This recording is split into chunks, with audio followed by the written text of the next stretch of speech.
This is the Cowboy State Daily Morning Show with Jake.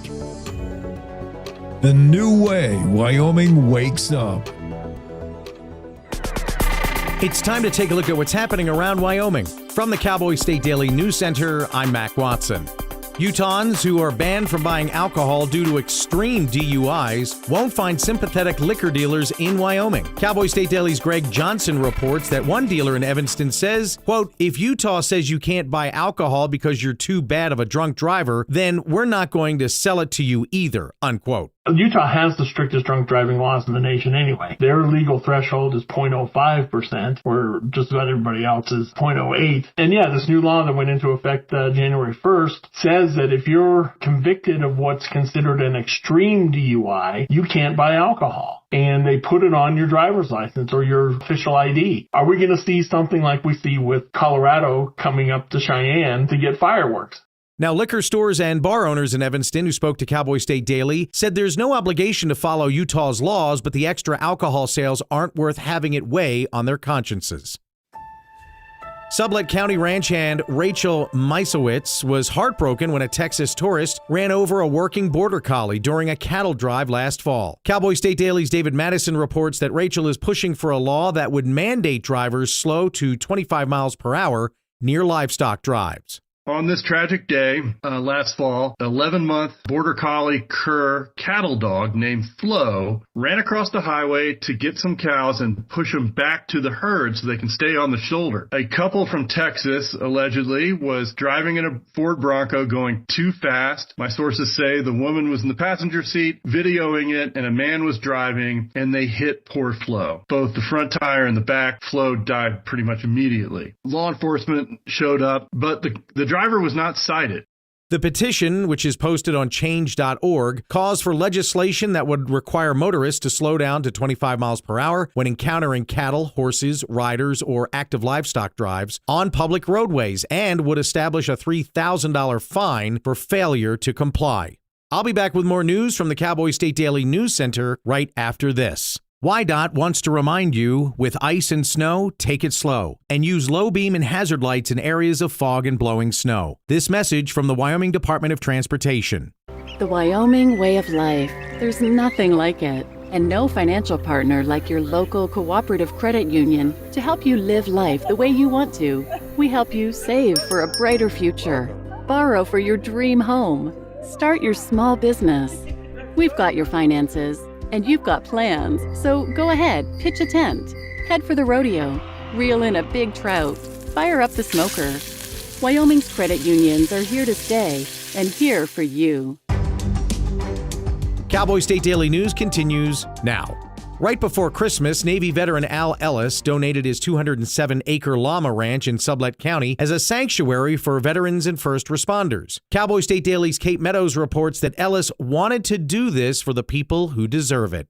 Al Ellis donated his 207-acre llama farm to the Boulder Crest Foundation because the Boulder Crest Foundation serves veterans and first responders. They provide training and programs for veterans and first responders who have been through trauma. And Mr. Ellis said he has a high regard for those people and wants to basically give them a gift to just be as generous as he possibly can because they deserve it. When his wife died in August, he decided he wanted to donate his land, his property. He did some research for organizations, foundations, nonprofits that would accept the land as a donation. Besides being a decorated Navy veteran, Ellis was also a former commercial abalone diver who built a successful pack llama business in western Wyoming.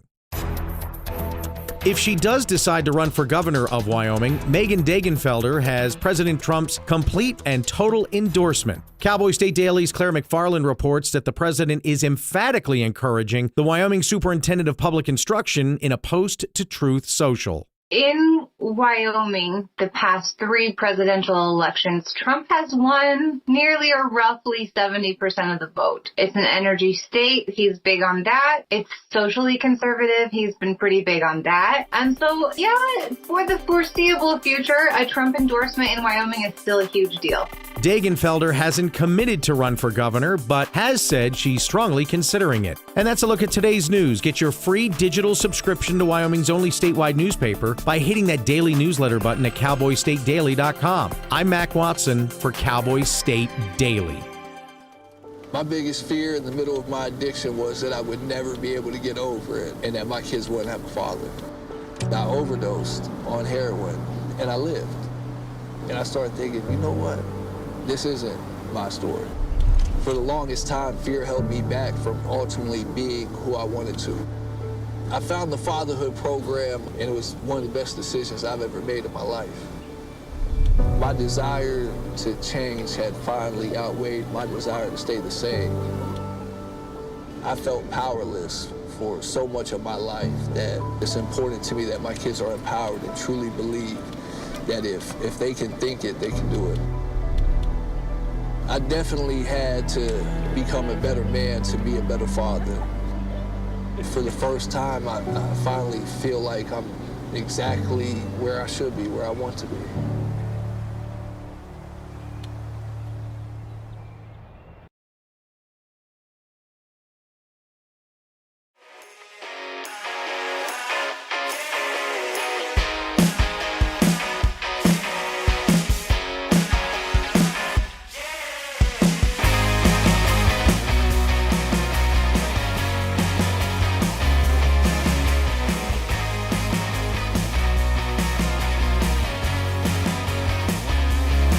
Yeah, we're trying to get rolling here on a Monday. We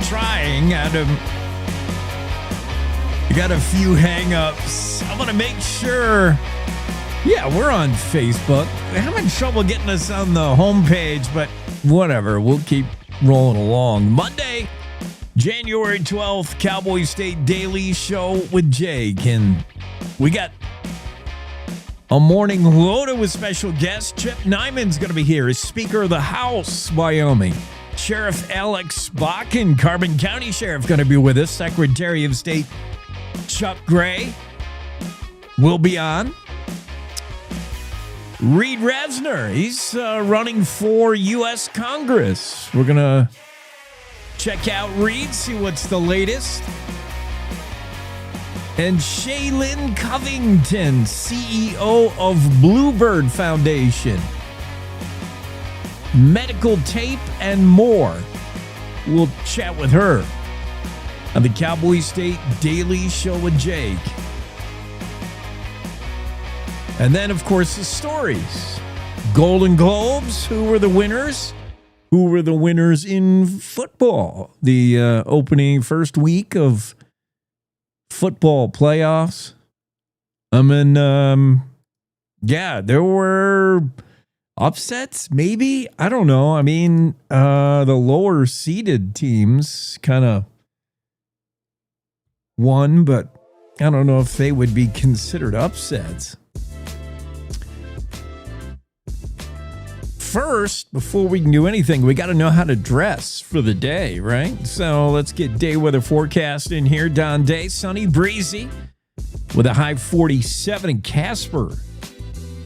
Sunny and 50 in Lander. I'll take that. All day, every day. Twice yesterday. It's twice on Sunday. Evanston, sunny, 40. Rock Springs, sunny, 42. Pinedale, mostly sunny, upper 30s. Afton, 36 under sunshine. Sunny and breezy in DuBois with highs 43. Sunny and 36 in Jackson. In the Bighorn Basin, sunny with highs in the upper 40s. Mostly sunny in Cody. Breezy, 52 the high. Buffalo, get out with your bad self, Buffalo. 57 and sunny, not to be outdone. Sheridan, right up the road. Sunny and 62. January 12th. I'm done trying to sugarcoat it. This is global warming times 10. This is freaky, man. Sheridan, sunny and 62. Huh? Gillette, sunny 54. Newcastle, mostly sunny 51 the high. Torrington, you'll get in the upper 50s today with sunshine. Douglas, sunny 54. Cheyenne, sunny, breezy 53. Laramie, sunny today with the highs near 46. Rawlins, sunshine and 40. Saratoga, sunny and 44. That's what it looks like across the state today. And a warm day. Certainly super pleasant kind of a day weather-wise.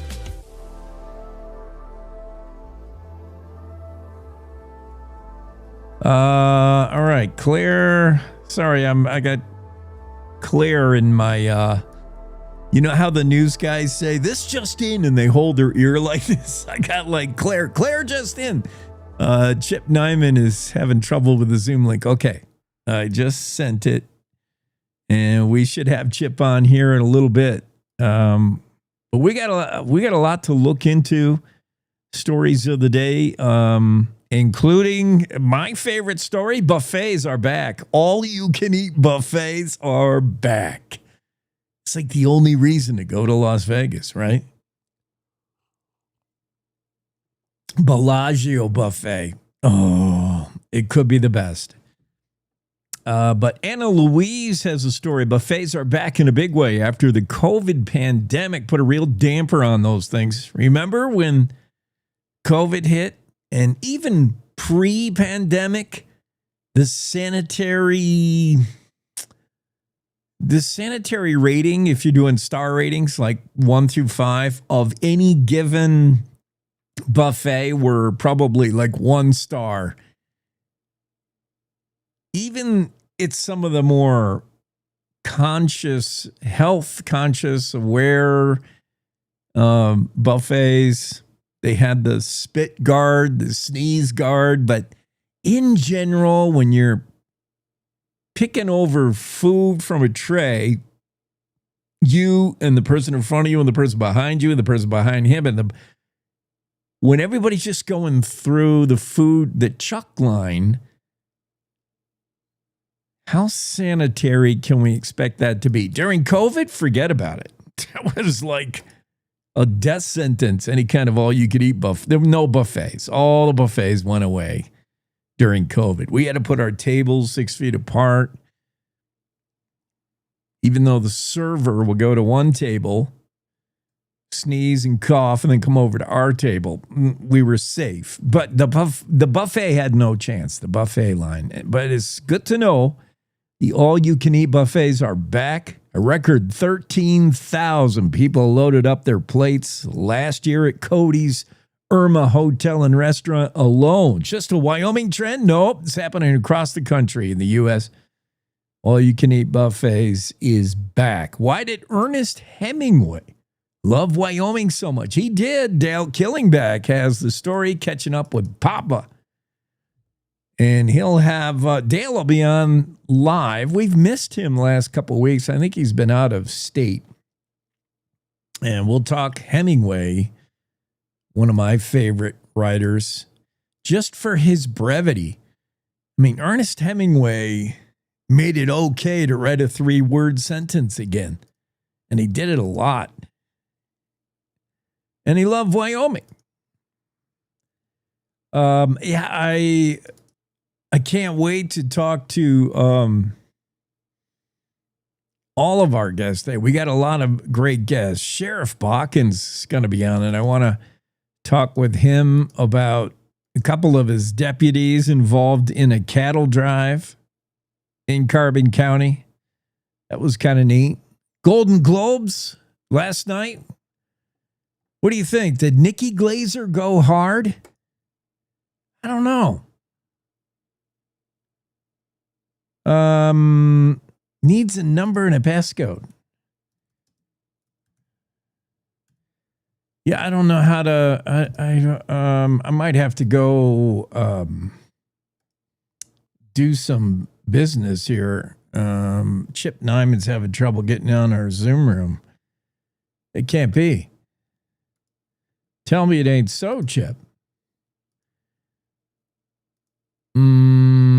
It shouldn't be. They definitely sound special. Who sounds special? I can't even remember what I just said 5 minutes ago, but David pops in on our Facebook, says they sound special. Golden Globes last night. I didn't see it. I was working. I had stuff to do, but certainly the host is required to give the opening monologue. And in years past, they've been sometimes cringe. And I heard a little bit of Nikki Glaze. Nikki can be acerbic. She can go hard. And I thought she backed off a little. She took, low-hanging fruit dig at Leo DiCaprio's, he never dates anyone older than 22. She took a shot at Leo. Leonardo took it well, though, from what I saw. He took it. He was in on the joke. He got it. He chuckled. Big winners for Golden Globes last night. One battle after another. I have the movie. I bought it and I downloaded it. I still haven't seen it. I haven't had time to put it on, but supposedly that was the movie of 2025.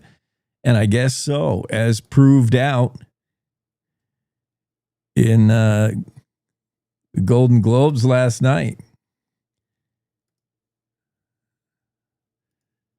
All right. I don't know what to do to help Speaker Nyman.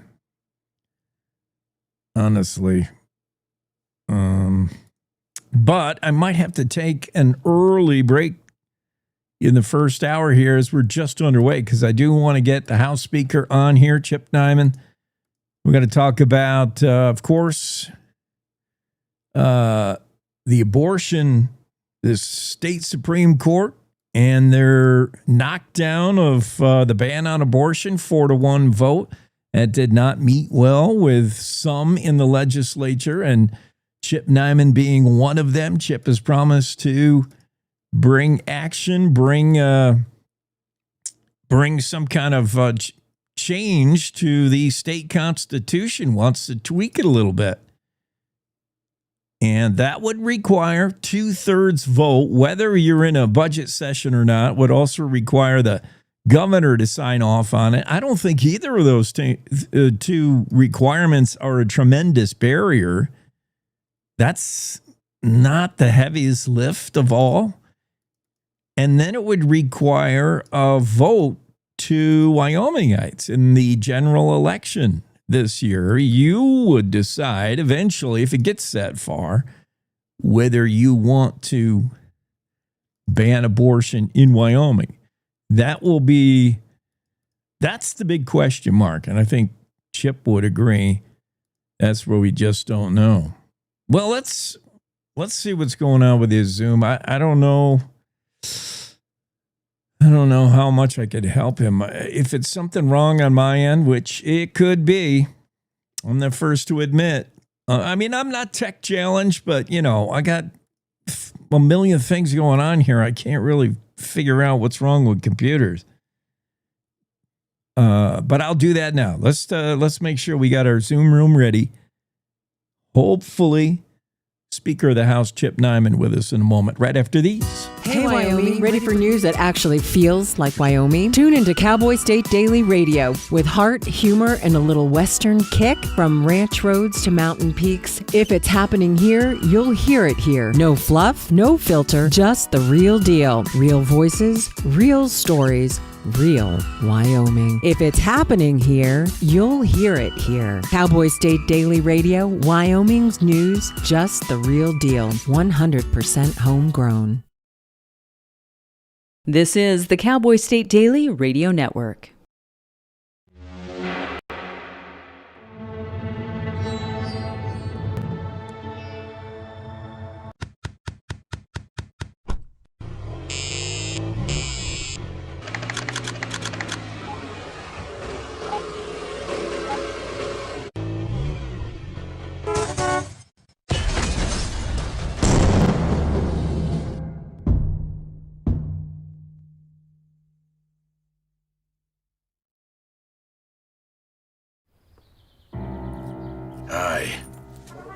I'm your retirement fear. But don't be scared. You're still in pre-retirement. Does that mean I have more time to plan? Precisely.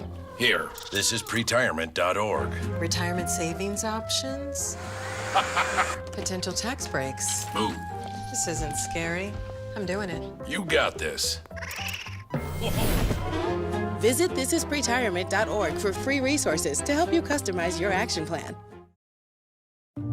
So as a technical sergeant, E6. I served in Vietnam in 1969. I am a U.S. Army veteran. Have you ever helped a fellow veteran? Of course. Yes. Try to always be there for each other. I do my best reaching out to my brothers and sisters in arms. Have you ever asked for help yourself? It's always tough, right? I can't say that I have. I mean, If you don't have someone to kind of help you guide those thoughts, it can be really bad. Eventually, you just can't deal with it on your own. I guess it's a part of the military too, right? Service before self. It was drilled in, service before self. And you start to question, maybe people would be better off without me, When you realize that you're not alone, once you take that first step, there's so much support.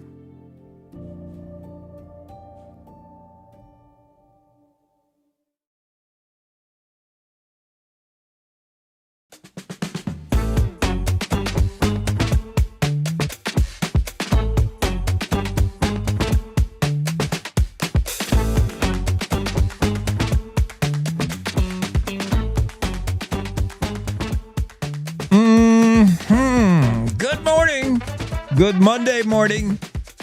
Cowboy State Daily Show. Did your football team win over the weekend? I hope so.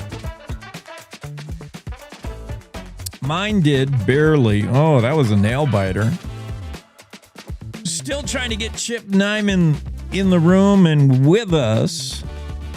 He's Speaker of the House. We're going to talk the abortion decision and where we go from here. Chip is the House rep from District 1, that representing Crook and Weston counties, parts of Crook and Weston counties. Chip grew up in Crook County, been there pretty much all his life, doing logging, timber, ranching. Now the Speaker of the House lives in Hewlett with his wife and 2 kids. And I know he was disappointed with the Supreme Court decision, Wyoming Supreme Court decision to strike down, I guess, I'm not sure what the legal term is, Claire would know, but to strike down Wyoming's abortion ban. Supreme Court basically looking at the state constitution said that abortion is health care. And according to Wyoming Constitution, every citizen in the state has a right to access health care and cannot be prevented from it or barred from it. A huge definition of health care was a huge crux. It was the huge, everything hinged on the definition of health care. So you're going to have to rewrite that. You're going to have to take that out of the state constitution or rewrite it in a way so that healthcare is just taken out of the. That's the only recourse now that lawmakers have.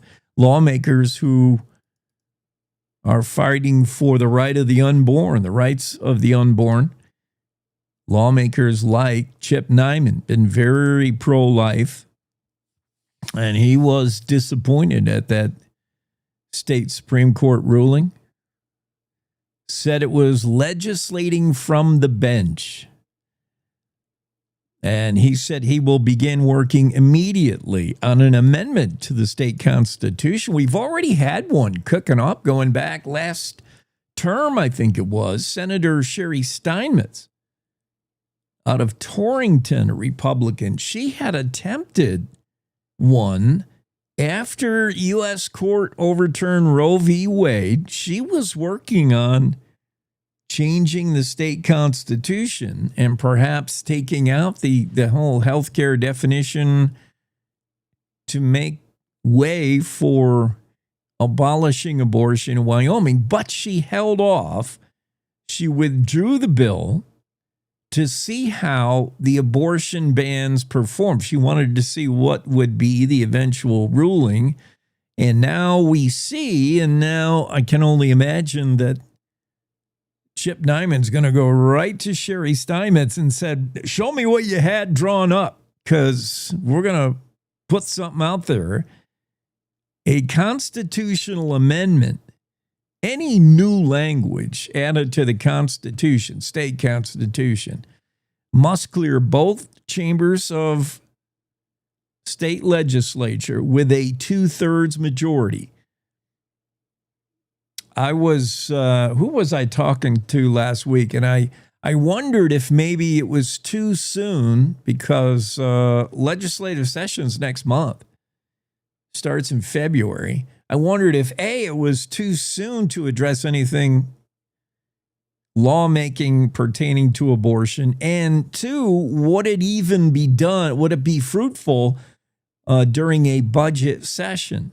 This is a budget session this year on even numbered years, 2026 being one of those. The state convenes for a biannual, a 2-year budget, and everything they do in Cheyenne will be pretty much to do with money, budget. There'll be some non-budget items, but if there are, if you bring a bill, if you propose legislation that is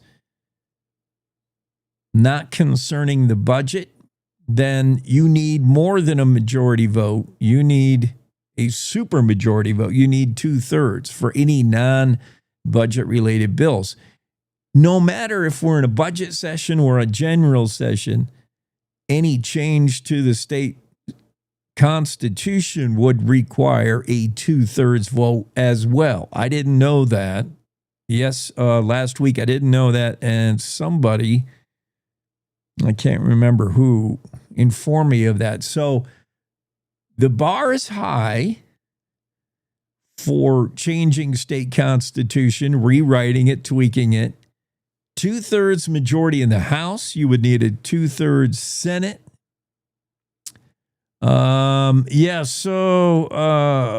Speaker Nyman had to cancel. He just can't get on. We're going to have to figure out what's going on with the Zoom. At this early hour, I have nobody to help me other than Claire, who's kind of a go-between. Chip, I'm sorry, we're having trouble with Zoom. I don't think it's on my end. We tested it out. So we'll figure out what's going on with you, and we'll pop you right back in here tomorrow, same time. I have an opening right after Jen. So, yeah, let's figure it out, Speaker Nyman, and we'll talk about this issue tomorrow. But, yeah, just to wrap up, as you heard last week, the state Supreme Court voted 4-1, saying that Wyoming's ban on abortion was unconstitutional according to the state constitution. Health care, abortion falls under the purview of health care. Abortion is a part of health care. That was the big sticking point. That's what the state Supreme Court justices said. The news did not play well with the governor, who's pro-life. He didn't like it. And Speaker of the House, Chip Nyman, did not like it, calling legislation from the bench. And I think he had even a harsher word for it. So the only recourse now for lawmakers who want to make it illegal to get an abortion in Wyoming would be to change the state constitution. Again, a 2/3 vote in the House, 2/3 vote in the Senate would be required. It would then land on the governor's desk for signing.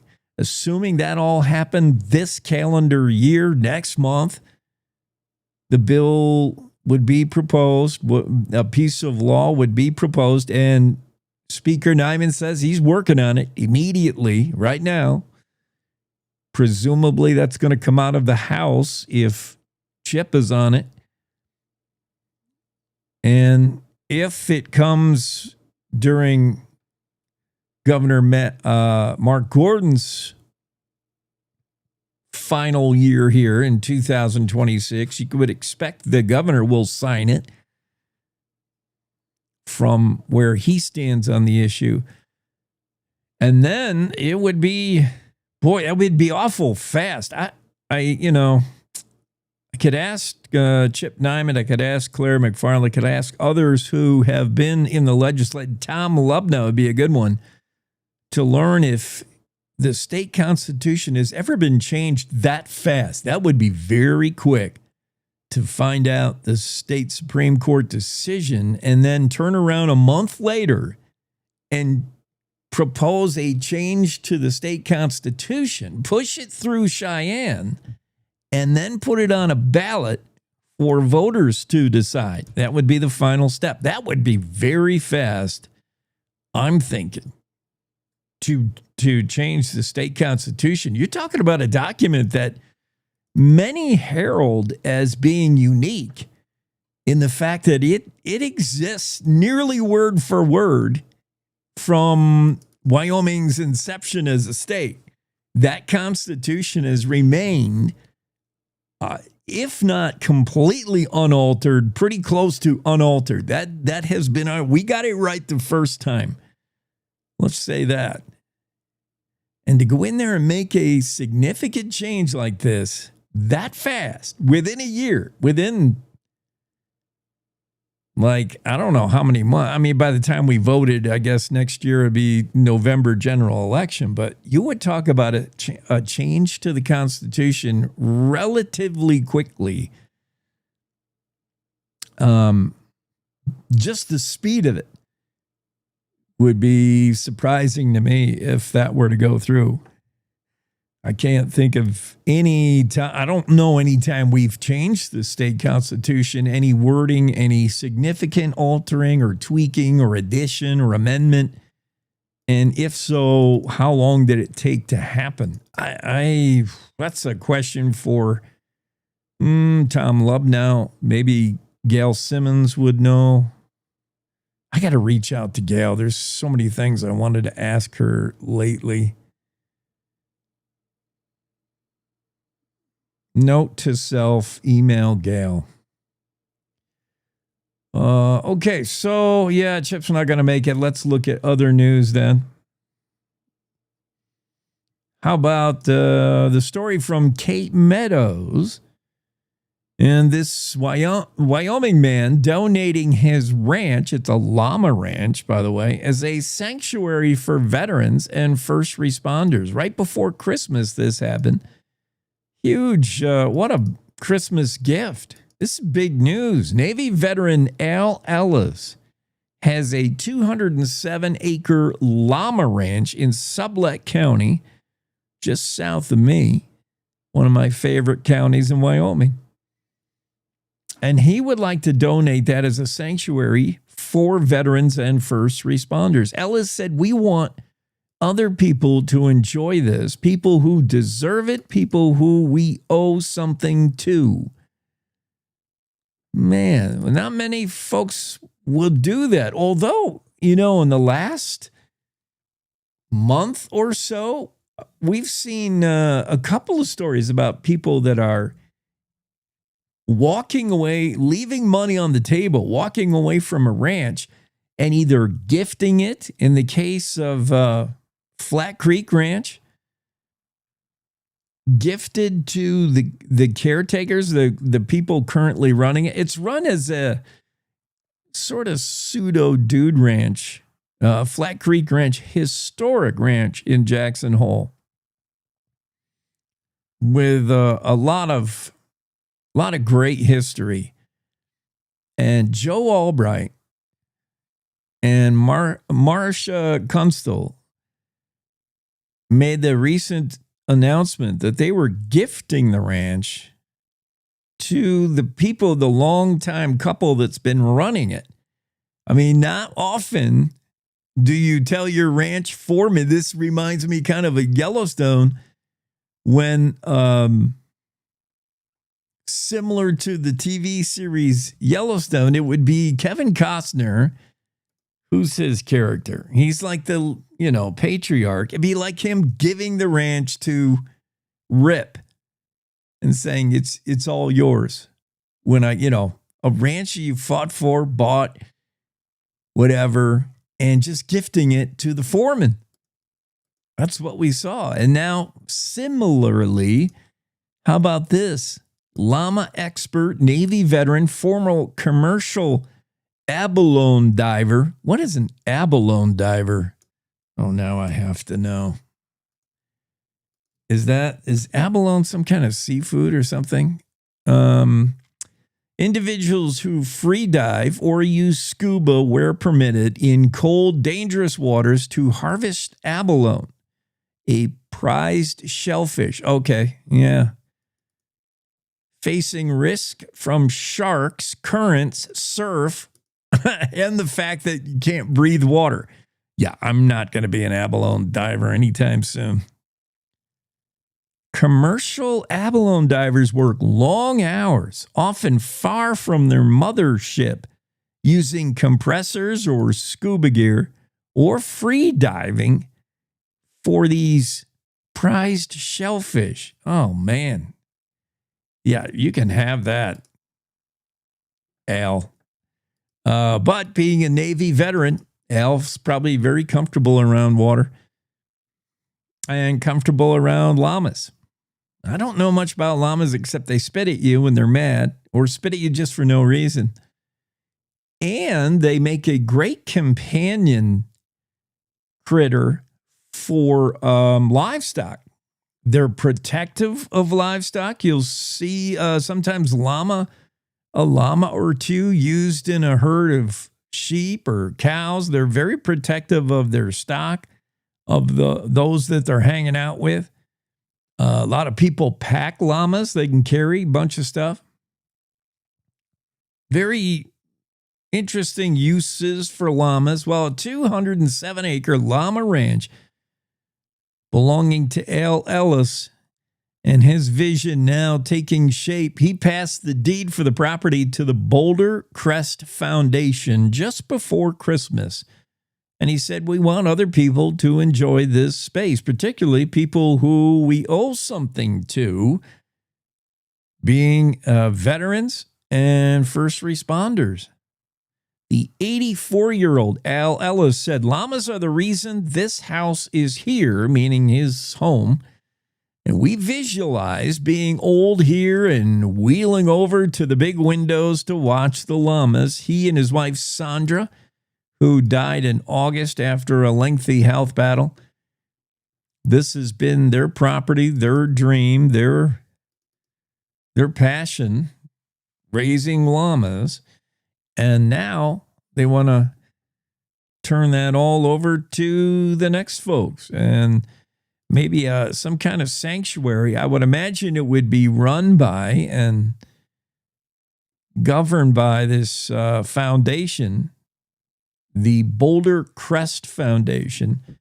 But the deed was passed just before Christmas. Boulder Crest Foundation now has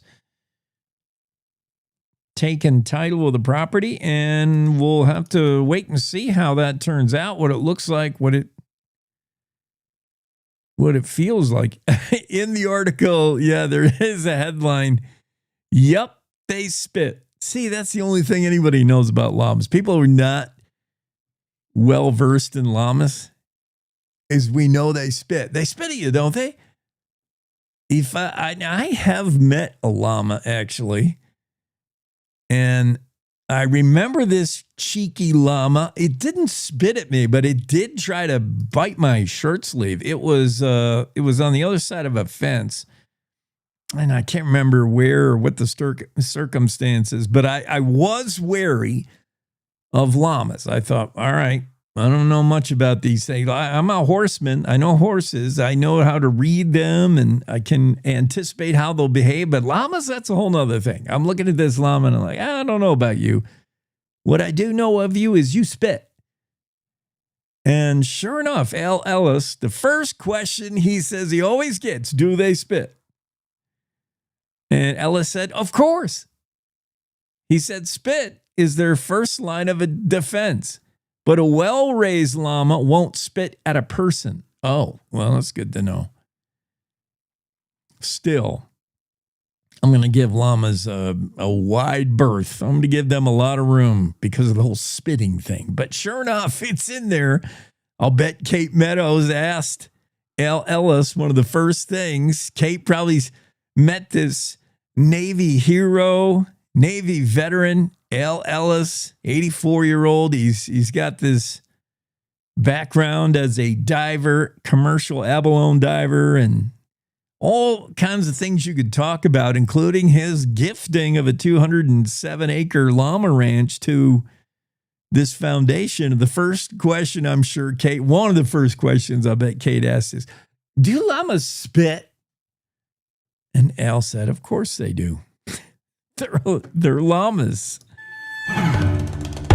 Every morning, America wakes up to reheated outrage and copy-paste commentary. Yeah, I don't follow talking points. I follow common sense. If that hits a nerve, good. It means you're still alive. No spin, no fluff, no kumbaya. Just Jake. Serving up truth, sarcasm, and grit.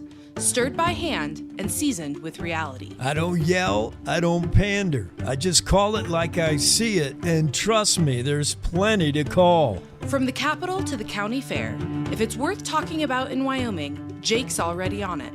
No permission needed, no script required. The West was built by people who spoke their minds and stood their ground. I'm just making sure we don't forget how. The Jake Show. Weekdays on CowboyStateDaily.com and wherever bold voices still have a mic. No apologies, no filter, no bull. You're listening to the Cowboy State Daily Radio Network. Emma, did you hear? Todd's in the hospital. Who's Todd? He got a collapsed lung from vaping. He thought it was cool. Not cool. Promise you won't vape, Emma. It can lead to a lifelong addiction, and we can't be friends if your lungs collapse. Bogus. Wacky sitcom teens aren't the best people to talk to your kid about vaping. Hey, you got a minute? You are. Start the conversation with your child about vaping today.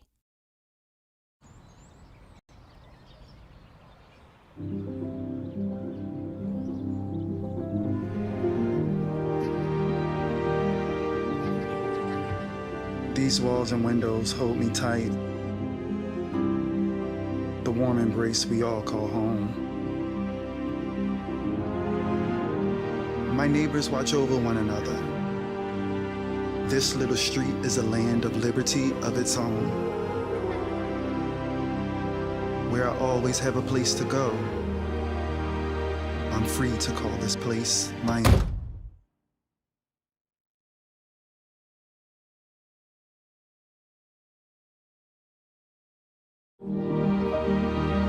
We all deserve a place to call home. That's an American dream.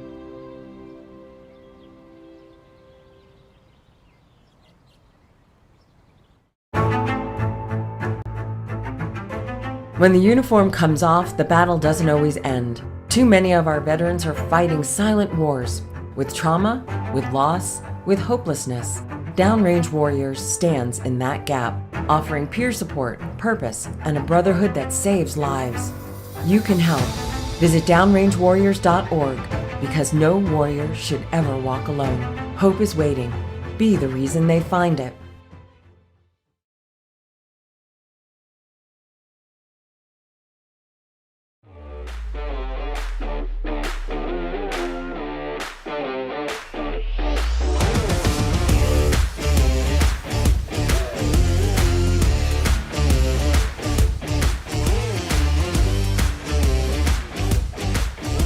Yeah, we're getting back at you on the hour one of the Cowboy State Daily Show with Jake on a Monday, January 12th, the longest month of the year, isn't it? I mean, I know other months have 31 days, but they don't seem to stick around as long as January does. January just goes forever. And I think it's because it has no holidays other than the first of the year. You got New Year's Eve, January 1st, parades and bowl games. And then after that, there's no significant holiday. There is Martin Luther King Day. Okay. But I don't know. That kind of goes by unnoticed. Other than the feds who get it off, you get so many days off, you federal workers. I'm jealous. It's just jealousy talking. But other than that pseudo holiday, January has nothing to disrupt it. It just keeps marching on slowly. 31 days of January. We are adding daylight ever so slightly. Very slightly. I had a map that shows how much we'll add by the end of the month. And of course, I don't know where I put that. But by the end of the month, we will have added quite a bit of daylight, which is exciting. Greg Johnson's story about Evanston's message to Utah's extreme drunk drivers. Is there any other kind of drunk driver? Do we have to classify them now? We have extreme drunk drivers. We have just moderate kind of drunk drivers. I didn't know we were classifying them, but Utah does. Utah's different. I'll say that. When it comes to alcohol, it's very much the Mormon influence in that state. And until sort of recently, it was difficult to even drink alcohol in that state. Like 20 years ago, I can remember 20 years ago going to Utah, and there were dry towns, dry counties. Forget package beer. I mean, buying a 6-pack in Utah was difficult, arduous, not the easiest thing to do. Nobody sold it. Going out to a bar, there was no such thing as, but there were clubs. You could go out and drink at I forget what they called them. They weren't called clubs, but they were run that way, kind of like an Elks Lodge. We actually had to be a member. Now, you could be a member just that night. I mean, all of it is silliness. It's just an end run around the fact that you're trying to buy a beer in Utah 20 years ago, and this is how it was in many counties. You had to go to what was not called a bar. You wouldn't find any neon there, that's for sure. No flashing Kerr's light sign. And you would become a member essentially for that night. You would pay dues. That's called a door charge. And you would be an official member of a club, which would allow you to drink in that establishment for the night. Just silliness and run around the fact that Utah purported to be a dry state, pretty much the whole state. But, Salt Lake City, they had bars, back then, and now they have lots of bars. And now it's no longer like that. There are some dry towns. I think there's probably still dry counties in Utah, but drinking in Utah is an adventure, or it used to be very much. So to find out that Utah has classifications of drunk drivers, calling one classification extreme enough that on your driver's license, if you live in Utah and you have been dinged with a DUI, and maybe the way to get into this club is to get more than one, or you have a bad accident. I'm not sure how you get the extreme drunk driving tag. I suppose I could read this and find out.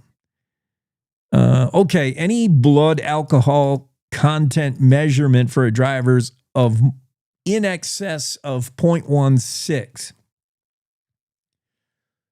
So anybody that gets rung up, lit up, for driving while under the influence with a 0.16 or higher, you would be considered extreme under this new law, House Bill 437. So this is relatively recent. Now, 0.16 would be, that's more than 3 times the legal limit in Utah. Utah has the lowest intoxicated threshold in the United States. Yet another example of how Utah and alcohol, just different. For most of the U.S., 0.08 is the legal limit. And just to give you a ballpark idea of how you would get to 0.08, do the math. Each drink will be about 0.02. So to get to 0.08 is 4 drinks. Now, your body, depending on your weight, your size, and a lot of other factors, but for the most part, your body will burn off or get rid of the effects of that alcohol at the rate of almost 0.02 an hour. So for every hour, that kind of erases 1 drink for you. So if you go to a bar and you're there for 3 hours and you drink 4 drinks, you would be at a 0.06 in the neighborhood. Now, depending, this is very much ballpark. And you would be legal to drive in Utah, but not so or legal in Wyoming, not so in Utah. You would be over the threshold. 0.05 is the threshold in Utah. Much stricter than the 0.08. But double 0.08 would be the 0.16. That's the measurement, blood alcohol content measurement in Utah, where if you get pulled over and you blow a 0.16 and you get a DUI from that, now because of this House Bill 437, you would be considered an extreme DUI person, and you would be banned from buying alcohol anywhere in the state of Utah. And in fact, it would be on your driver's license. The driver's license, I'll share that with you. We got a photo example of what it looks like in Utah now with this new law. And you can see right above the photograph, right above your photograph in your driver's license ID, no alcohol sale in a red background. Quite predominant. You can't miss it.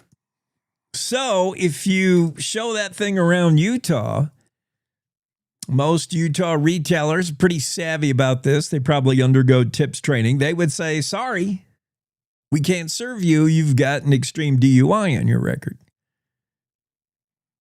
Your only recourse would be to drive over the border, and maybe they're less informed in Wyoming. After all, Wyoming does not have an extreme DUI law. Can't we just drive to Evanston and load up on beer and wine and everything we need? Well, probably not. That's the whole point of this story. Greg Johnson wrote it. Evanston is one of those border towns, border cities. It's a pretty short drive if you're in Utah. If you're in the whole northern Utah, Ogden, Salt Lake, that whole metropolitan area, and you're looking to beat this new extreme DUI law, and you just want to buy yourself a 6-pack, you drive to Wyoming where they don't have that law and where they may not be aware of it. Well, Wyoming, for the most part, is going to honor Utah's extreme DUI law. For instance, Kim Bateman, she owns Discount Liquor in Evanston. They bill themselves as the largest seller of alcohol in all of Southwest Wyoming. And they don't need your business if you're a Utah extreme DUI. Kim says, if Utah says you can't buy alcohol because you're too bad of a drunk driver, then we're not going to sell to you either. And they're not the only ones. Other local bar owners going to take a similar stance. If you're rocking one of these driver's licenses from Utah that says no alcohol sale because you're extreme DUI risk, then no luck in Wyoming. For those Wyoming establishments that understand what it means, there's probably some Wyomingites that'll be late to the party, but it's a Utah law, not a Wyoming law, but out of respect, Bateman and others quoted in this story are very cautious about stuff like this. Mike Mosier, executive director for the Wyoming State Liquor Association, said it's a Utah law, not a Wyoming law. So it's a retailer's choice on how they want to handle that. But I can see some choosing to be very prudent about it. Our retailers are very cautious with stuff like this. We're very careful because we own liquor licenses that are hard to get. So most of us, Mosier said, tend to err on the side of caution on things like this. So it would not be a requirement, because it's a Utah law, to enforce or help enforce or not sell alcohol to somebody carrying a Utah driver's license that have that big old no alcohol sale on it.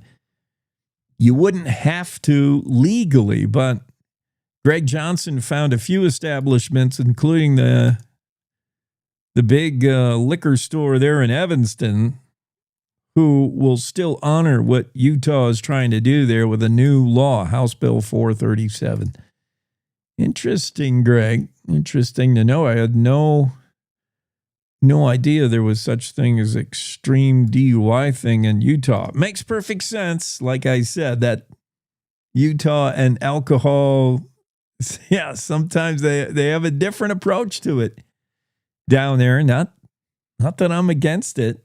I like the fact that Utah is really hard on alcohol abuse and definitely with drinking and driving. And why not?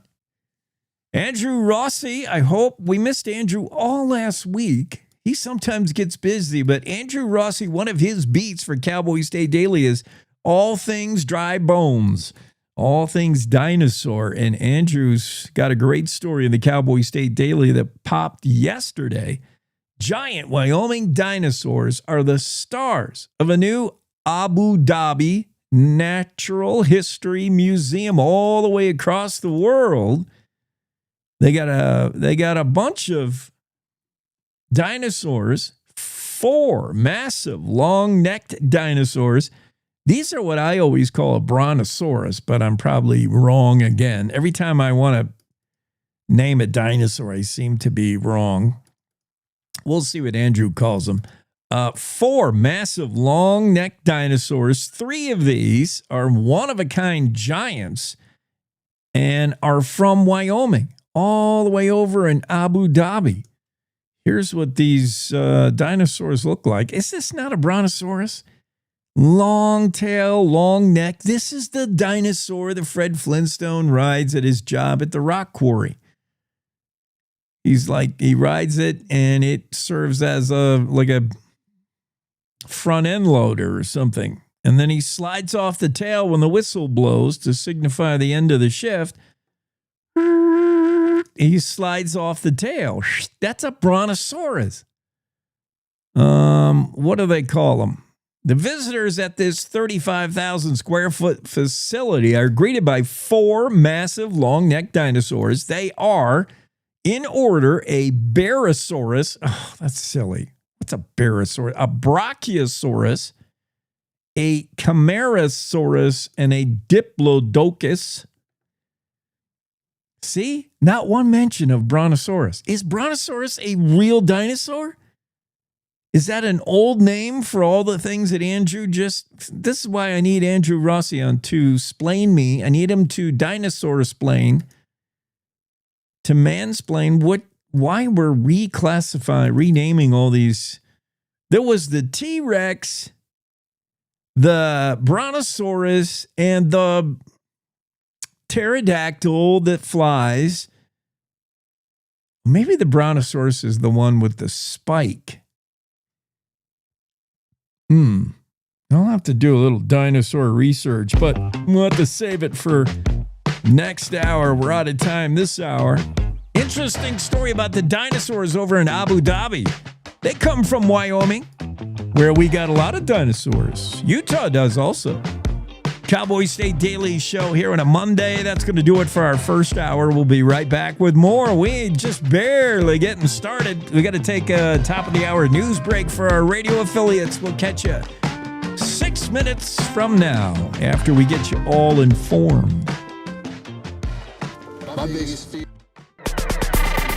It's time to take a look at what's happening around Wyoming. From the Cowboy State Daily News Center, I'm Mac Watson. An anti-rodeo law that would all but ban the sport in New York City represents a trend Wyoming rodeo defenders hate to see, and they hope will not spread. Cowboy State Daily's Renee Jean reports that rodeo advocates say even though New York is 2,000 miles away, the misinformation threatens cowboy culture. New York has a long history with rodeo. People may not realize that, but Madison Square Gardens was actually way back in its history. Part of its origin story was professional bull riding, and they host the PBR there every year. It's a sold-out show. So actually, rodeo's not a small thing in New York. There are lots of animal rights groups out there who have been after rodeo for a long time. And so this is not the first time, nor probably will it be the last, that a state has entertained some type of rule like this that's really aimed at just getting rid of rodeo.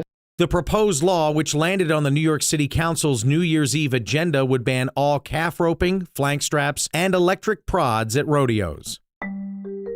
At the age of 11 years, 9 months, Wolf 1090F has earned the title of the oldest living wolf in Yellowstone. Outdoors reporter Mark Hines says that it is a remarkable achievement considering the average lifespan of a wild wolf is 5 or 6 years of age. I talked to a couple biologists, and that's a remarkable age. One of them I talked to said for some reason there's a lot of wolves fight with each other a lot in Yellowstone. It drives down the overall age, or drives up the mortality rate, drives down the average age of death. So as you get into places like Canada where there isn't so much of that going on, it's not unusual to find wolves out there that are 12 years old or older. She surpassed the age of the legendary 907F, who died at roughly 11 years, 8 months old, on Christmas Day, 2024, a few days after a fight with members of a rival wolf pack.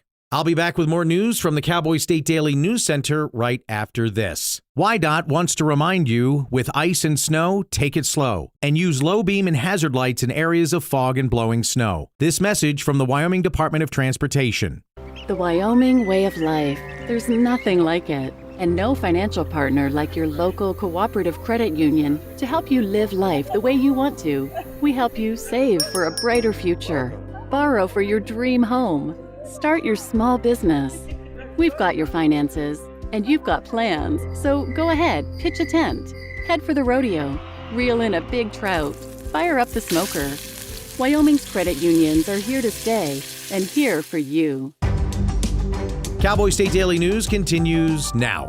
The first thing visitors see when they enter the newly opened Natural History Museum in Abu Dhabi are 4 massive long-necked dinosaurs. Cowboy State Daily's Andrew Rossi reports that 3 of these one-of-a-kind giants and several other fossils in the world-class museum are from the Cowboy State. When museums want to make a big impression, they go with dinosaurs. And when they want dinosaurs, they more often than not come to Wyoming, because Wyoming has not only a lot of dinosaurs, but some of the best and biggest named dinosaurs. So when the Natural History Museum Abu Dhabi wanted to make a big impression with 5 long-necked dinosaurs in their lobby, at least 3 of them came from a sauropod quarry near Hewlett. And we're talking about animals that are over 90 feet long, over 30 feet tall. The smallest of them is over 60 feet long, of the 3 that are in there that are confirmed to be from Wyoming. And I have strong suspicions that the 2 other sauropods in that lobby, along with dozens of other specimens in that museum, came from Wyoming. They came with a wish list of what they wanted to make the biggest impression and make a world-class natural history museum, and that meant Wyoming dinosaurs, as it often does. The Natural History Museum, Abu Dhabi, is in the United Arab Emirates. It opened to much fanfare in November, and it's the largest natural history museum in the Middle East.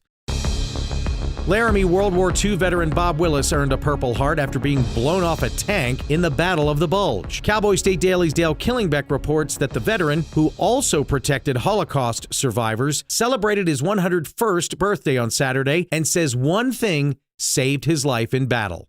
But he also notices that his Book of Mormon that he had in his pocket, it went through that Book of Mormon. He believes that the Book of Mormon stopped that shell fragment from coming and going inside his body and likely causing an infection that. As one of the few remaining World War II vets from the greatest generation in Wyoming, he looks back over the past century with the war years still vivid in his mind and tells Cowboy State Daily, "I'm no kind of hero." And that's today's news. Get your free digital subscription to Wyoming's only statewide newspaper by hitting that daily newsletter button at cowboystatedaily.com. I'm Mac Watson for Cowboy State Daily.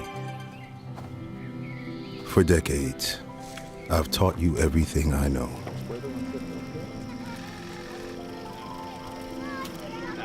How to safely build a fire. How to control the flames.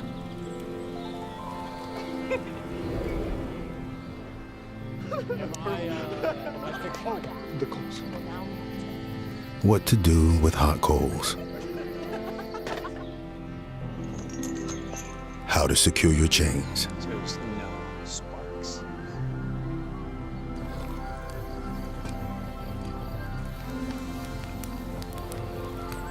But I can only teach wildfire prevention. Only you can prevent wildfires.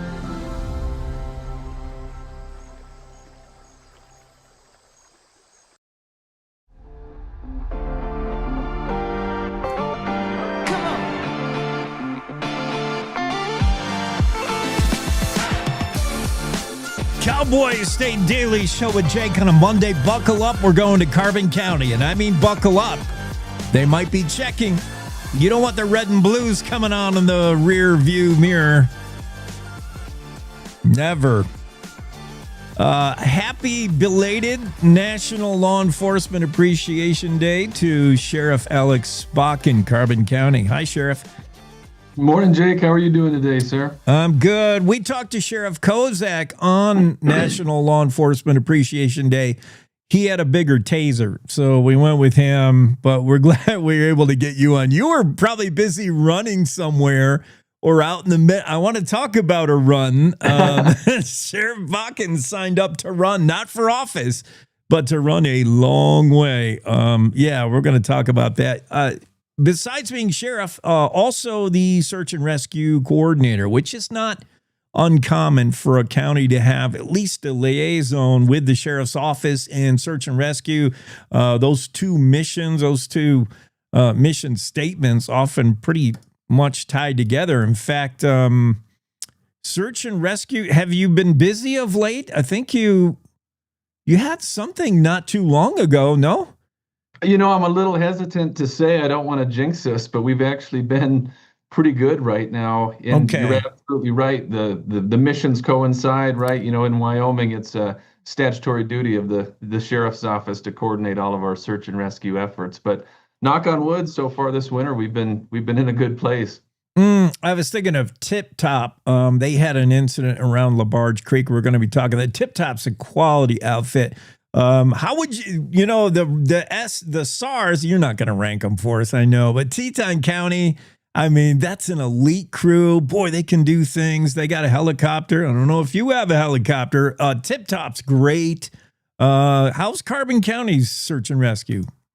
They're fantastic. You know, they're 100% volunteer. We're really fortunate to have them. And you're absolutely right, Jake, when you talk about the prowess of Teton County and Tip Top. When our administration took over this office, there's a reason that we formulated Carbon County's operational mechanism based on them, right? Because they know what they're doing. They've been doing it well for a long time. And there's no sense in reinventing the wheel when someone's really good at making the wheel. You just figure out how to make it work for your specific county. Yeah, just borrow that blueprint. But putting together search and rescue, getting search and rescue all the things they need, especially communication stuff, fundraising. You know, you're always going to fall short, and it's not going to get any easier, Sheriff Bakken, trying to get money.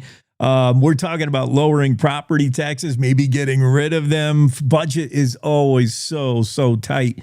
So you might have to go to outside sources to fundraise. Sheriff Bakken announced he's going to run the Bighorn Trail 100 Are you crazy? That is a long way, Sheriff. June 19th and 21st. I hope you're getting ready. Yeah, yes, sir. I've been getting ready. I don't know if I fully thought that one through when I signed up for it, but I ran that marathon, last summer to raise funds for our Cove. That citizens organized to see violence ended here in Carbon County, and that raised almost $3,000. And I thought, well, if I run farther, maybe I can raise some more money for our communication systems, both for our office and our search and rescue teams. Because Jake, you're absolutely right. Funding's very uncertain as a government entity in a good year, let alone all this property tax discussion. It's concerning. And to me, there's two ways we can look at it, right? We can complain about it and we can mope around and say it's a terrible thing, or we can try to think outside the box and say, okay, it's a thing. I got to figure out how we can get some funding for our department. And is running 100 miles the best idea? Probably not. But if it can generate some revenue for our search and rescue teams and our communication centers, then it's well worth it, despite what my feet end up looking like. Well, that's going to be a chore. How are you going to do it? How can people actually put money towards this effort? Is it going to be like sponsoring for every mile you do, and you're going to make all the miles? But I think there's a GoFundMe effort. How are you going to do it exactly?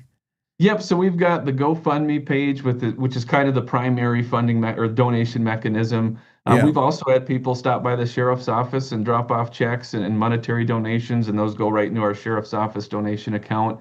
And then at the end of it all, the proceeds will be split 50-50, half going to the search and rescue communication system, so like Starlink antennas, new radios, and then half going to our dispatch center communication system. So building up some money for new consoles in the future, new handheld radios. Motorola radio nowadays is almost $10,000 a piece. Get out.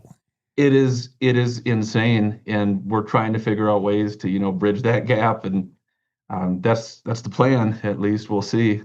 Dang, just to get your hands on some of those Stranger Things Radio Shack walkie-talkies. Those kids use it like, oh man, that's expensive. All right, I want to talk about, Sheriff Kozak and I hit on it a little bit. Every time I talk to somebody from law enforcement, I always want to see what you're doing in Carbon County to show non-uniform folks, the civilians as they're known, especially kids, that cops are cool. Cops are just regular people. They're men and women. They're fathers and mothers. They're, every Christmas it's shop with a cop. But tell me about the efforts in Carbon County to show everybody in Carbon County, hey, we're you. We just put on the badge and do a tough, dangerous, challenging job once in a while, but we're just regular people. Yeah, you're 100% right, Jake, and I'm glad you brought that up. We are the same as everyone else. We just have a slightly different job. And one of the biggest movements we've been able to accomplish over the last couple of years and I'm really proud of it, and I think it really makes a big difference, is our school resource officers. So, prior to several years ago, we never had any with the sheriff's office, and now we have a school resource officer in our District 1, and then we were also able to secure another one in our District 2. And I think it's really hard to overstate how critical it is for kids to see police officers in a normal day, a normal routine, day-to-day function, instead of just, they're here to take, mom or dad away, or they're here because something bad happened. I think it's just so positive when these kids see these deputies and police officers just every day at school, hanging out, talking to them, eating lunch with them. And based on the feedback we've got from our community, they've made such a positive difference, and I'm so thankful for them. And really, I'm going to brag on Carbon County a little bit here. We have such a strong sense of community here, and we have such good community support. And I think that's due to things like our school resource officer program and just trying to be as transparent as we can. But we're really fortunate here, and I'm obviously a little biased. Mm-hmm. I like, SROs showing kids elementary up to high school that, that your initial knee-jerk reaction to seeing a law officer should not be instant fear. I mean, it's hard, we're like, oh, what did I do wrong? But it shouldn't be that way. I like that outreach. After all, these guys they're just doing law enforcement, and every once in a while they're punching cows like the rest of us. You had a couple of deputies that threw on the red and blues just to push the doggies along. What was that about? That happened like last month? Yeah, and that's another really cool thing, Jake. Being a deputy, our job is so varied, right? One day we may be chasing a bad guy or hooking a DUI, and the next day, like that day, we're helping organize a cattle drive, and we're shutting down the highway because our ranchers out here, some of them still push cattle just like they have for hundreds of years, and they're trailing them on horses, and we're making sure no one gets hit. So, we're lucky that the community gets to see us do those things too, whether it's moving cows or volunteering on a search and rescue. Being a deputy is really cool. There's a whole spread of duties, and the community gets to see us do all those different things. And no cows got out and no one got hit, so it was a success. Mm-hmm. Photos, or it didn't happen. They have photos, by the way. We saw them. That was pretty cool. Yes, another thing you're doing, I see, is you're doing some Spanish. You're doing some language stuff for your deputies. It's important this day and age to be bilingual. That's huge. Yeah, it's something that personally I'm really excited about. I took Spanish classes in high school and college, and it's one of those perishable skills, right? You don't use it, you lose it. And we've been trying the higher education center here in Rawlins. They work with Western Wyoming, and they've tried to get a Spanish class going for the citizens for a couple years now, but there was never quite enough interest to get the class going. So we just reached out and said, hey, can I open this class up to our sheriff's office and see if we get enough people for the class? They said, yep. So not only did we get, people from the sheriff's office, but we got highway patrol as well. So every Tuesday night now we're doing Spanish as a second language. And, I think it's so beneficial to be bilingual in today's day and age. And there are no negative factors of being able to converse in two languages. Yeah. We're talking to Sheriff Alex Bakken, Carbon County. Let's share a little photo of the cool trucks you're rocking. And I gotta say, Sheriff, I like the old ones, but I'm probably I like retro. I like anything that looks, 70s or 80s. Yeah. I love the old look, but the new one, the new one is cool. Yeah. No, I appreciate it. We've made a lot of changes in the vehicle world, and we used to just kind of get the cheapest stock model and then try to retrofit it. And I said, well, we want to make a safer vehicle, more efficient, get places faster. And we want them easily recognizable too. That old vehicle, the logo is pretty cool. Like you said, it's retro, but the type is really small. And some people thought we were pilot trucks or old Forest Service trucks. Yeah, that's a good point. It could look a little Forest Service-y, or especially, but with all the oil and gas, it looks like, maybe you're one of the oil and gas, you're one of the trucks in the patch, just some company truck. Yeah, all right, I can see that.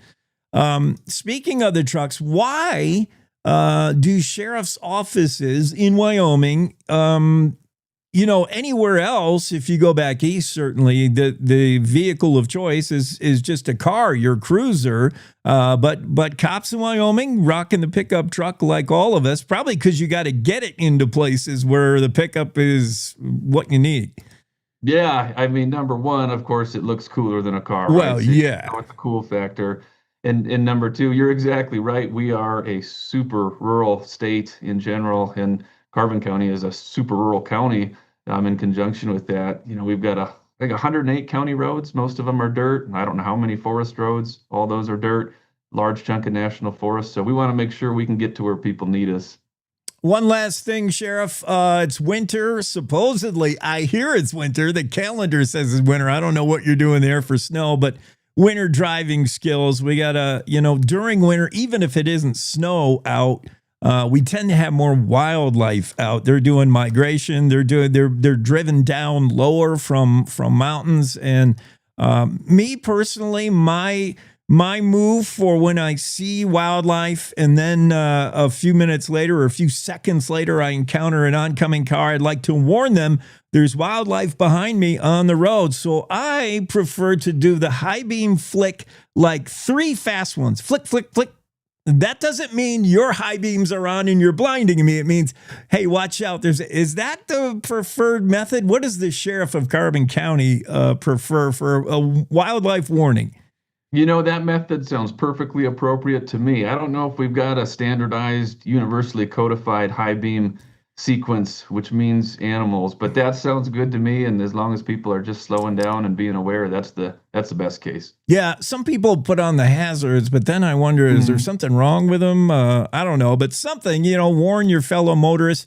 Hey, what's something, give us the standard winter driving, man. Make sure you got four-wheel drive or some adequate snow tires, braking distance. Everything you do on dry pavement, you're not going to be able to do in winter for the most part. That's taking corners hard. That's stopping, all that stuff. And make sure you're equipped in case you get off the road, and especially where there's no cell phone, no service, you might be there a little bit.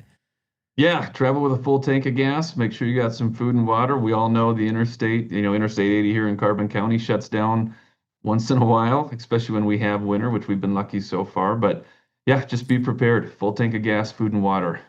You never know.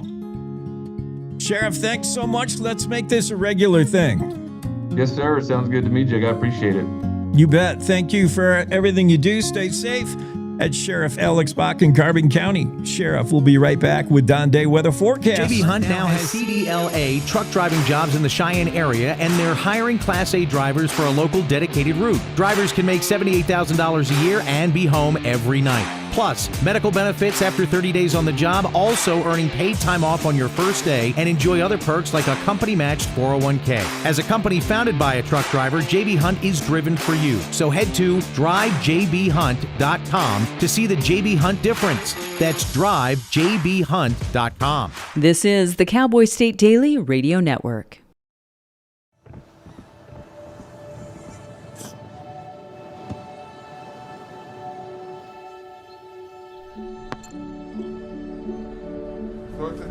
I don't remember how it started.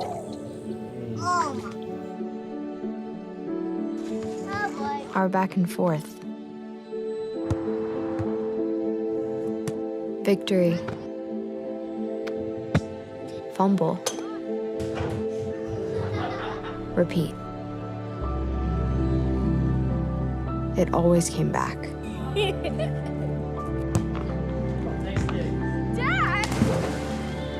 Okay, here we go, throw it! Yeah. You probably don't remember what you told me. That was perfect. But I heard every word. Nice.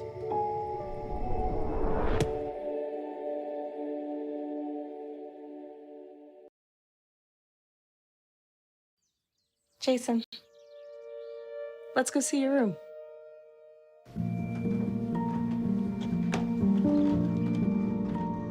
What do you think? We kept it a little spare, so you can decorate it how you like.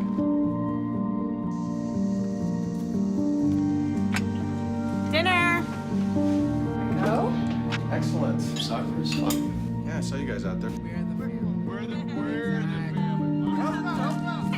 Yeah! Oh, I thought you were on my team.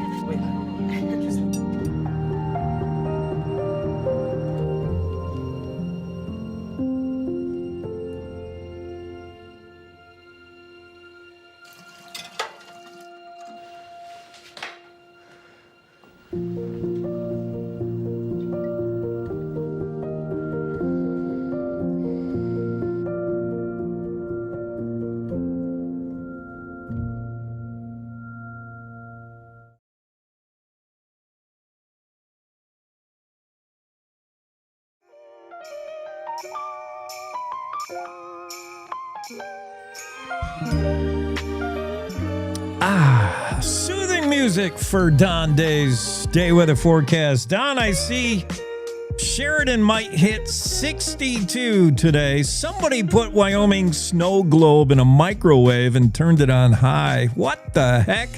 Or turned it upside down, that's for sure. Right. Yeah, there is nothing going on this week. I mean, there's a couple of cold fronts that are going to sideswipe the state. One tomorrow afternoon. There's a bit of a stronger front Friday. Most of the state will be colder on Friday. But all the weather, again, this is a recurring theme, is getting directed into the Midwest, the Great Lakes. We could see 20, 30 below zero temperatures in parts of Minnesota, Wisconsin by the end of the week and the weekend. And that's where all the cold's going. And we're not even going to see snow in the mountains. This is a big high pressure ridge that's coming in, and it's going to be here for about a week.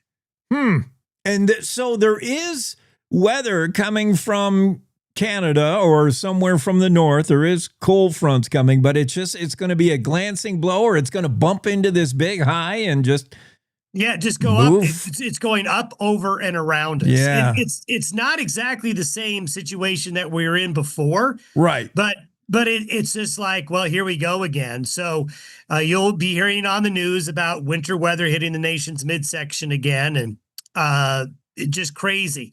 So now the life cycle of these high pressure ridges that'll go along the West Coast is about 7 to 10 days. Now, once that happens, it goes through its life cycle. There are hints that mid to late next week, the weather changes to colder and possibly wet. But for this week and into the weekend, other than some ups and downs with temperatures, there's just really nothing happening. So this is not that abnormally long log jam thing that just would not leave. This is a more typical high that you'll see in winter. Yeah.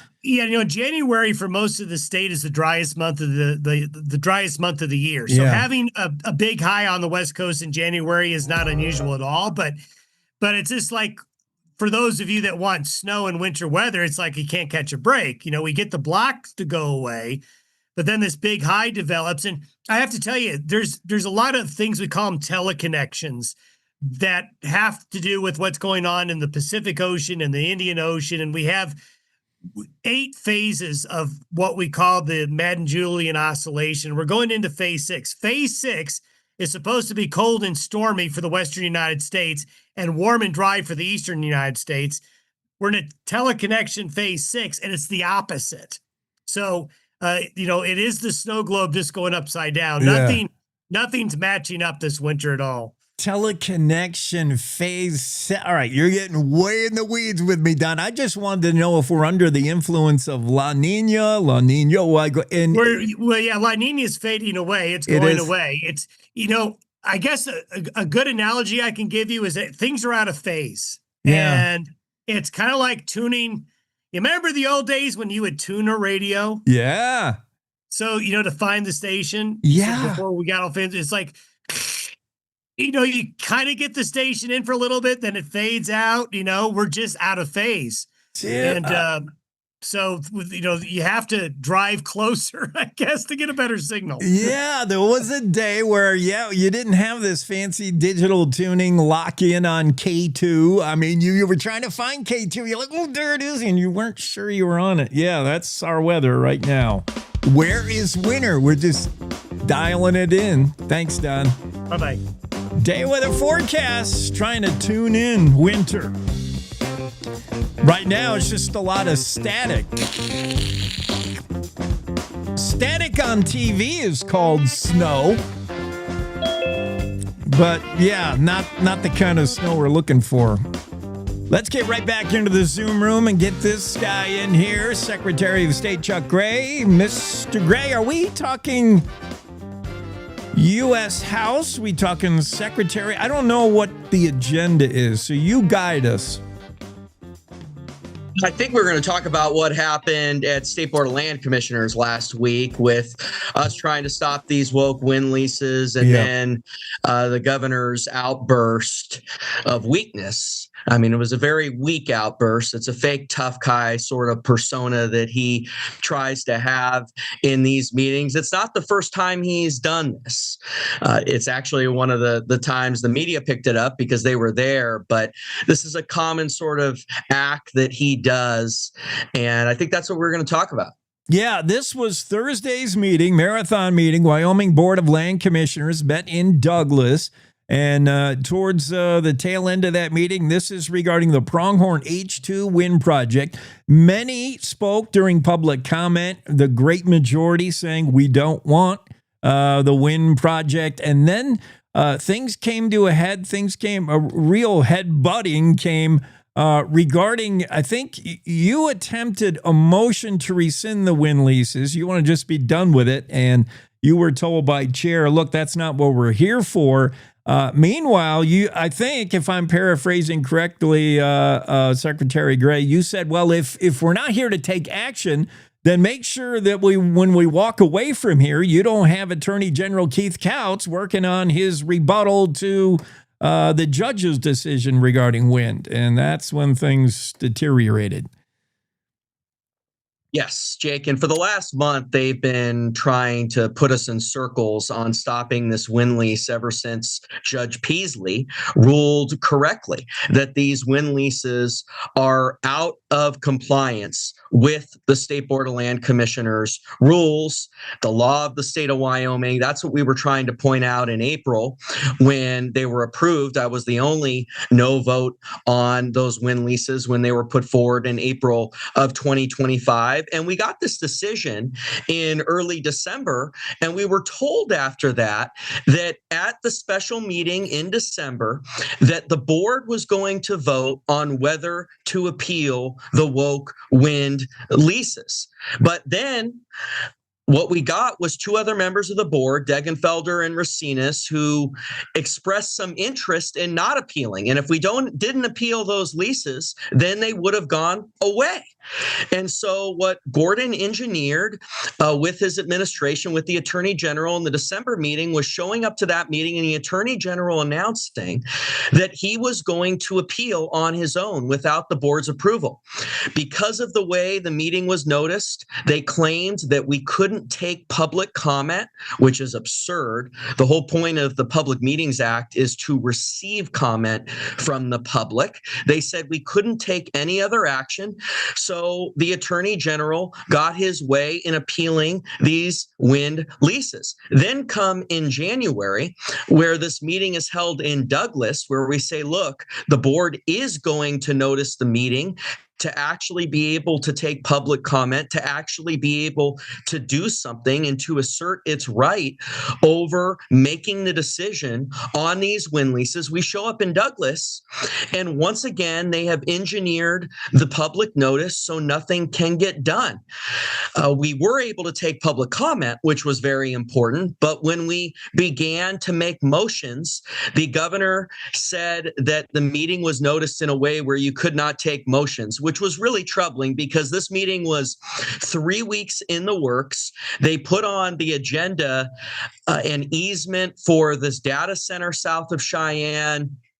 They put on the agenda a boatload of other things. But in terms of being able to take action on the wind leases, that was a no-go. And so after 2 meetings over a month of watching them sort of engineer a situation where the board could not take action in rescinding the leases, I just politely made the point that I don't want the Attorney General undercutting the board. And I asked the governor to instruct the Attorney General that he is not to undercut the board because the Attorney General serves at the pleasure of the governor. We're one of the few states where the Attorney General is appointed and serves at the pleasure of the governor. And that's when he did his little fake tough guy rant. And this is not the first time he's done this. He's done this in other meetings. The media doesn't cover all our meetings, so that this one got covered because they were there. But he does this. It's a moment of weakness whenever he's backed in a corner, whenever he sees that the silent majority, it has come to light how liberal this Gordon administration is, and the silent majority is pushing back. That's when he does these little acts of weakness.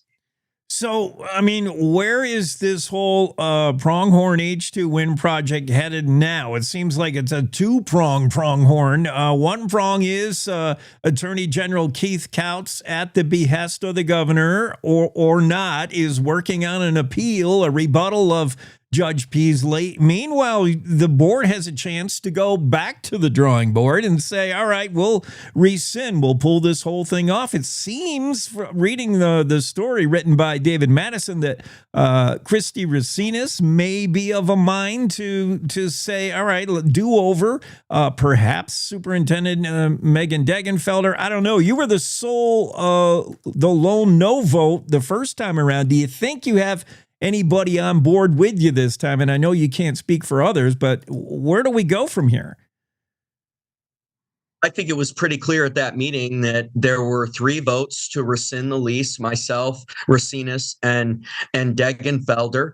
The question is that going to hold before the next meeting?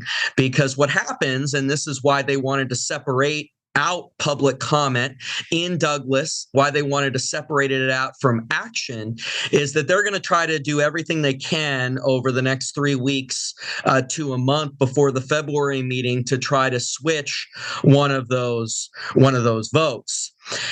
And you already saw on Friday with the statement that the governor put out what he's going to try to argue with his attorney general to try to swing one of those votes, which is they're going to argue, and Couts did this in the media after the meeting in December, they're going to try to argue that they have to appeal this decision because all of these state laws and rules that have the word including in them, because part of the analysis that Judge Peasley did was around the word including.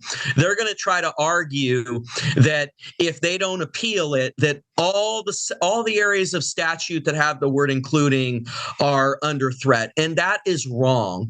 That is actually the opposite of what they are doing by appealing. By appealing, it has the potential to become a Supreme Court precedent where this would be a binding precedent that would affect the analysis of this language across state law or across the rules. But right now it's one district court judge, and the thrust of his decision is throwing out the win lease. It is specific to this one win lease.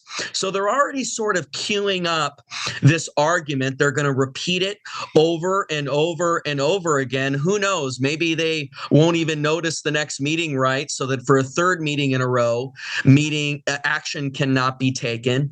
I'm sure they're going to think about some sort of dramatic intervention like he does in these situations to try to take our eye off the ball, off of the real issue. And that's why he did this ridiculous thing. It has nothing to do with my background or his background. I mean, it's absurd. He comes on your show and criticizes where I'm from. When he was born in New York City, he tries to claim that he's the most Wyoming of them all when he was born in New York City. But what this really is, I mean, Biden used to do this all the time, Jake. And remember Jeb Bush, when President Trump was putting him on the ropes in the debates in 2016, would do this fake tough guy act. Biden would do it. And it is an example of weakness. It is what politicians like Gordon, Jeb Bush, even Biden do when they are to show their weakness. This is what they're doing in these situations. Yeah, we're talking about that Thursday meeting, the marathon meeting of the Board of Land Commissioners, where Governor Gordon invited Secretary of State Chuck Gray to step outside. I don't know that we've had such a contentious relationship in the history of Wyoming between the governor and the Secretary of State, but this is one of them. Let me ask you, Chuck, what you heard from the people at the meeting, and if this was the primary reason to have it. Let's take public comment. Let's hear what people say, what people have to say about the wind project.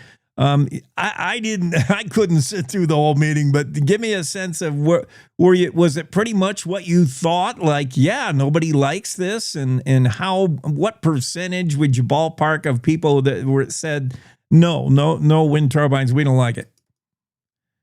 The public comment was overwhelmingly opposed to these projects. There really wasn't anybody that came to the mic and said that they were for them.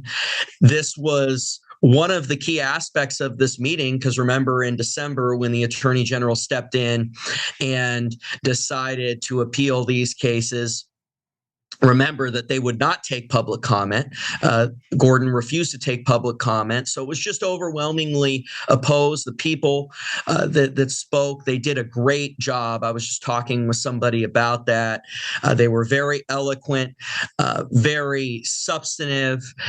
strong, focused on action. That's what they wanted as well, though. They wanted action. They want the gaslighting to stop from this weak governor. They want it to stop where he notices these meetings in ways where action cannot be taken, or where he sets up a meeting where action cannot be taken, where he has these moments, this fake tough guy moments like Biden or Jeb Bush, where he can see that he's in the minority. So he does these sort of outbursts that are really an example of weakness. They're not an example of toughness at all. They're an example of weakness. They want all of the gamesmanship to stop, and they want real action that is consistent with the law, which is that these woke win leases are wrong. Judge Peasley has said they are inconsistent with the board's rules, and therefore they should be rescinded.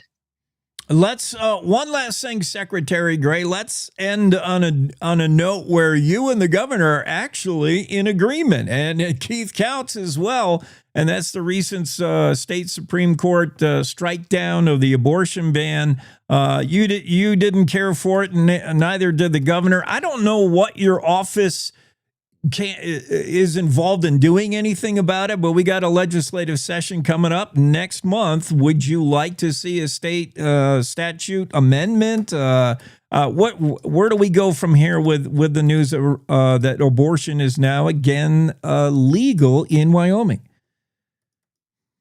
Well, I'm very pro-life and was the lead on the ultrasound bill in 2017 as a state legislator, the first pro-life bill in 30 years that passed. And that set off this wave of pro-life legislation, which culminated with the abortion trigger bill that Rachel Rodriguez Williams brought that was before the court last week. Unfortunately, I think Gordon's statements on this are a little bit of gamesmanship as well. I mean, he sets up the composition of the court. Remember, he appoints the members of the court. There are a few meat appointees that are still on there, but every single appointee that Gordon has on that court voted to overturn, to strike down the pro-life law. And then after his appointees vote to strike it down, he puts out this statement saying he doesn't like the decision when he's vetoed other statutes which we've tried to pass that could have survived the constitutional scrutiny. And now they want us to do a constitutional amendment which may not have the 40 votes to pass the Wyoming state legislature. So these are the sort of games that they sort of play, as opposed to putting forward a statute again, which only requires a majority vote. Now they want to go down this route, which I think is set up for failure. And then they put out these statements that they're somehow pro-life when their actions are completely the opposite. So I'm not so sure, Jake, we are actually in agreement on this one as well. The issue is that the media's got to dig a little deeper here and look at actions versus talk. And the actions that Gordon has made are very, very inconsistent with the pro-life values of our state, whether it's all the vetoes he's done on other statutes that could have survived constitutional scrutiny, and now this statement where he's trying to pivot towards a strategy which I'm afraid may be set up for failure. Well, one thing's for sure, the next meeting of the Wyoming Board of Land Commissioners may be a pay-per-view event. Usually yawner of a meeting these things are, but the next one, WWE. Woke wind energy. Promise, I always keep my composure, Jake. Yes. I would, if it escalated, the bottom line is that this is about the issues. I'm a strong guy. I keep it to these issues, not these fake tough guy things that he does. And that's what I would urge Gordon to do is to really try to get your composure, stop the games, keep it to the issues, and stop this fake tough guy thing, which is really weak, and be actually tough on the issues, which is what the conservative base of our state wants. They want real toughness. And that's the leadership that I've tried to bring time and time again, is real toughness. Secretary of State Chuck Gray, so good to have you on this Monday. Have a great day, Secretary. Thank you.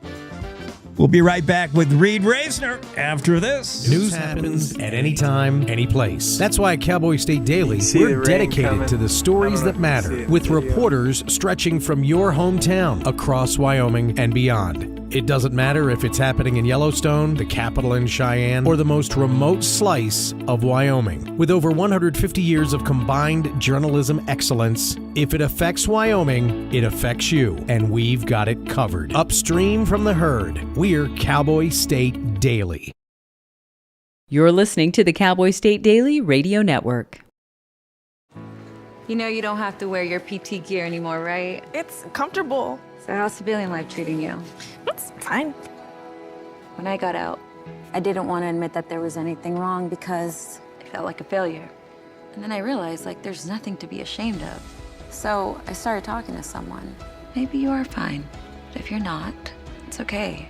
Thank you. If you or a veteran you know needs support, don't wait. Reach out. Find resources at va.gov/reach. Logan Wilson here at the M Building in Casper, Wyoming. They do more than just support businesses and private events. They support nonprofits by offering reduced rates to help the community thrive. The staff here at the M Building have been incredible in helping me organize a fantastic event. They are great partners for those who want to make a positive impact on the community. Come check out the M for your next event.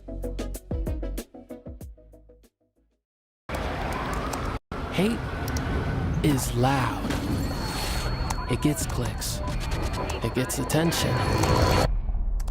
Hate, however, is actually quite small. But love is the majority. Filling up something far more important than any feed. Love fills our hearts, our lives, our every day with understanding, empathy, and compassion, leaving hate to become what it truly is, a whisper.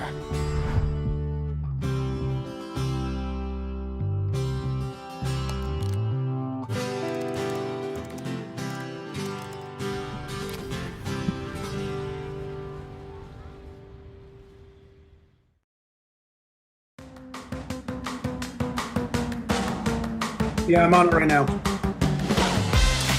Cowboy State Daily Show on a Monday, and we're going to check in with Reid Rasner. It's Rasner, right? I always second guess myself. It's Rasner. Okay, I got that right. Reid Rasner, his run for U.S. Congress unapologetically, American first, and rocking a pretty cool Ford campaign truck. I love that thing, man. Yes, so we got the cool campaign truck. We got a wrap on it last March. Nice. It's a pretty cool truck. We love it. Yeah. Well, the truck isn't going to drive you to D.C. You're going to have to win the election, and here's what we're going to do it on, I think. Let's start with the agenda, Reid. Eliminating and lowering taxes. That's important to you. How are we going to do that and still have revenue? Yeah. So here's what I proposed. Anything... a flat tax system, eliminate the IRS. Anyone who makes $104,500 or more will do a 10% flat tax. Anyone who's $104,000 or $500 or less will be zero tax. So you want to eliminate taxes and do something for the lower and middle class folks. Eliminate those taxes and let them keep that money in their pockets and eliminate the IRS. So if you make $104,500 or more, 10% of that you write to the United States Treasury, send your check in. No need to go through the IRS anymore, and we eliminate a lot of jobs in the federal government and let them live the American dream and come back to reality and join the workforce right here, like you and I do every day. These government employees and do something productive for society. Man, I like the sound of that. Now, a flat tax has been floated in years past, and although, today it feels like it actually could get more traction than it did the first time around when we first heard about a flat tax idea. I like it. 100%. So if you want to make life more affordable, you allow people to keep more of their money. to drive prices down and allow them to afford great groceries, rent, buy a house, and live their life and live the American dream. We have to make life more affordable. And how do we do that? We allow them to keep their money. So middle class families are going to thrive and survive. And of course, everyone wants to make more than $104,500 a year. And at some point they will, and they'll be taxed at 10% flat tax. But until then, they get to keep every penny of it for themselves. It's a very easy system that everyone understands. No loopholes, whether you're Jeff Bezos or Warren Buffett, or you're Reid Rasner or Jake on the morning show. You pay your 10% as long as you make over $104,500 a year. If you don't, you're tax free. Simplified tax. I mean, yeah. So easy. It's just so easy and so simple. Anyone can figure this out. This is how we save America, and this is what we're going to fight for alongside President Trump when we're elected to the United States Congress. Yeah, in your businessman's background, I mean, a guy like you knows this will pencil, besides just being easier, simpler to figure out, and having a lot of IRS agents finding meaningful employment after this. Yeah, I like it a lot. Let's talk about secure borders. I mean, we see ICE operations. Unfortunately, the headlines have given ICE and all of that topic a black eye. But let's remember what's at the soul of it, the heart of it, is securing America's borders. That's important to you. 100%, especially right here in Wyoming. It's not a border state, but we are a border state. And we have a lot of drugs and fentanyl running through Wyoming, and we need to get that stopped. So we do that through securing the border. I 100% support our law enforcement. I support ICE, and I support this administration's deportation efforts. To protect Wyoming and Wyoming citizens, we have to get the drugs off the street, and we take out the cartels to do that and don't allow them to run drugs through Wyoming anymore, especially fentanyl. It'll save our kids and a lot of future generations a lot of grief. Your business background, and you've been on the hustle since like middle school. You've done it all in business. That should make you pretty well suited to take a look under the hood, to kind of Dogify DC and make sure that we're being fiscally responsible. And there's, I mean, government waste. We saw Elon Musk take a swing at it. It's still important. Yeah, they're just coming out with tons of fraud right now, all across the country through healthcare subsidies and the Leering centers. So here's what happens. I'm 13 years old. I'm working for a family business. By 18, I get to buy the business. I sell it when I'm 25, which I partially retire. A fourth generation Wyomingite, self-made right here in Wyoming. I returned to college. I came back, and now I own several companies. Most notably is my OmniVest company, where I help individual investors invest their money. I definitely understand finance, economics. I'm a fiscal conservative. I'm a Trump conservative.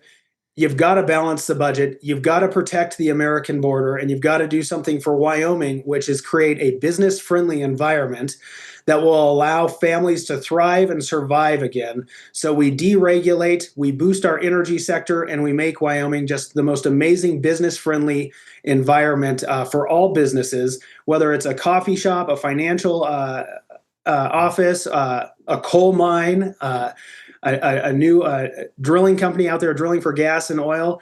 We want to make sure all businesses, nuclear power. I believe we want nuclear power. We already have it in Wyoming. The debate is happening, but we have to create an environment that lets us move the state forward through new technology. And I've been advocating for years now, almost a decade in Wyoming, that we need to add a fourth legacy industry. And I believe it should revolve around finance and technology to really begin stabilizing our economy from this boom and bust cycle so that we aren't going through this every 10 years.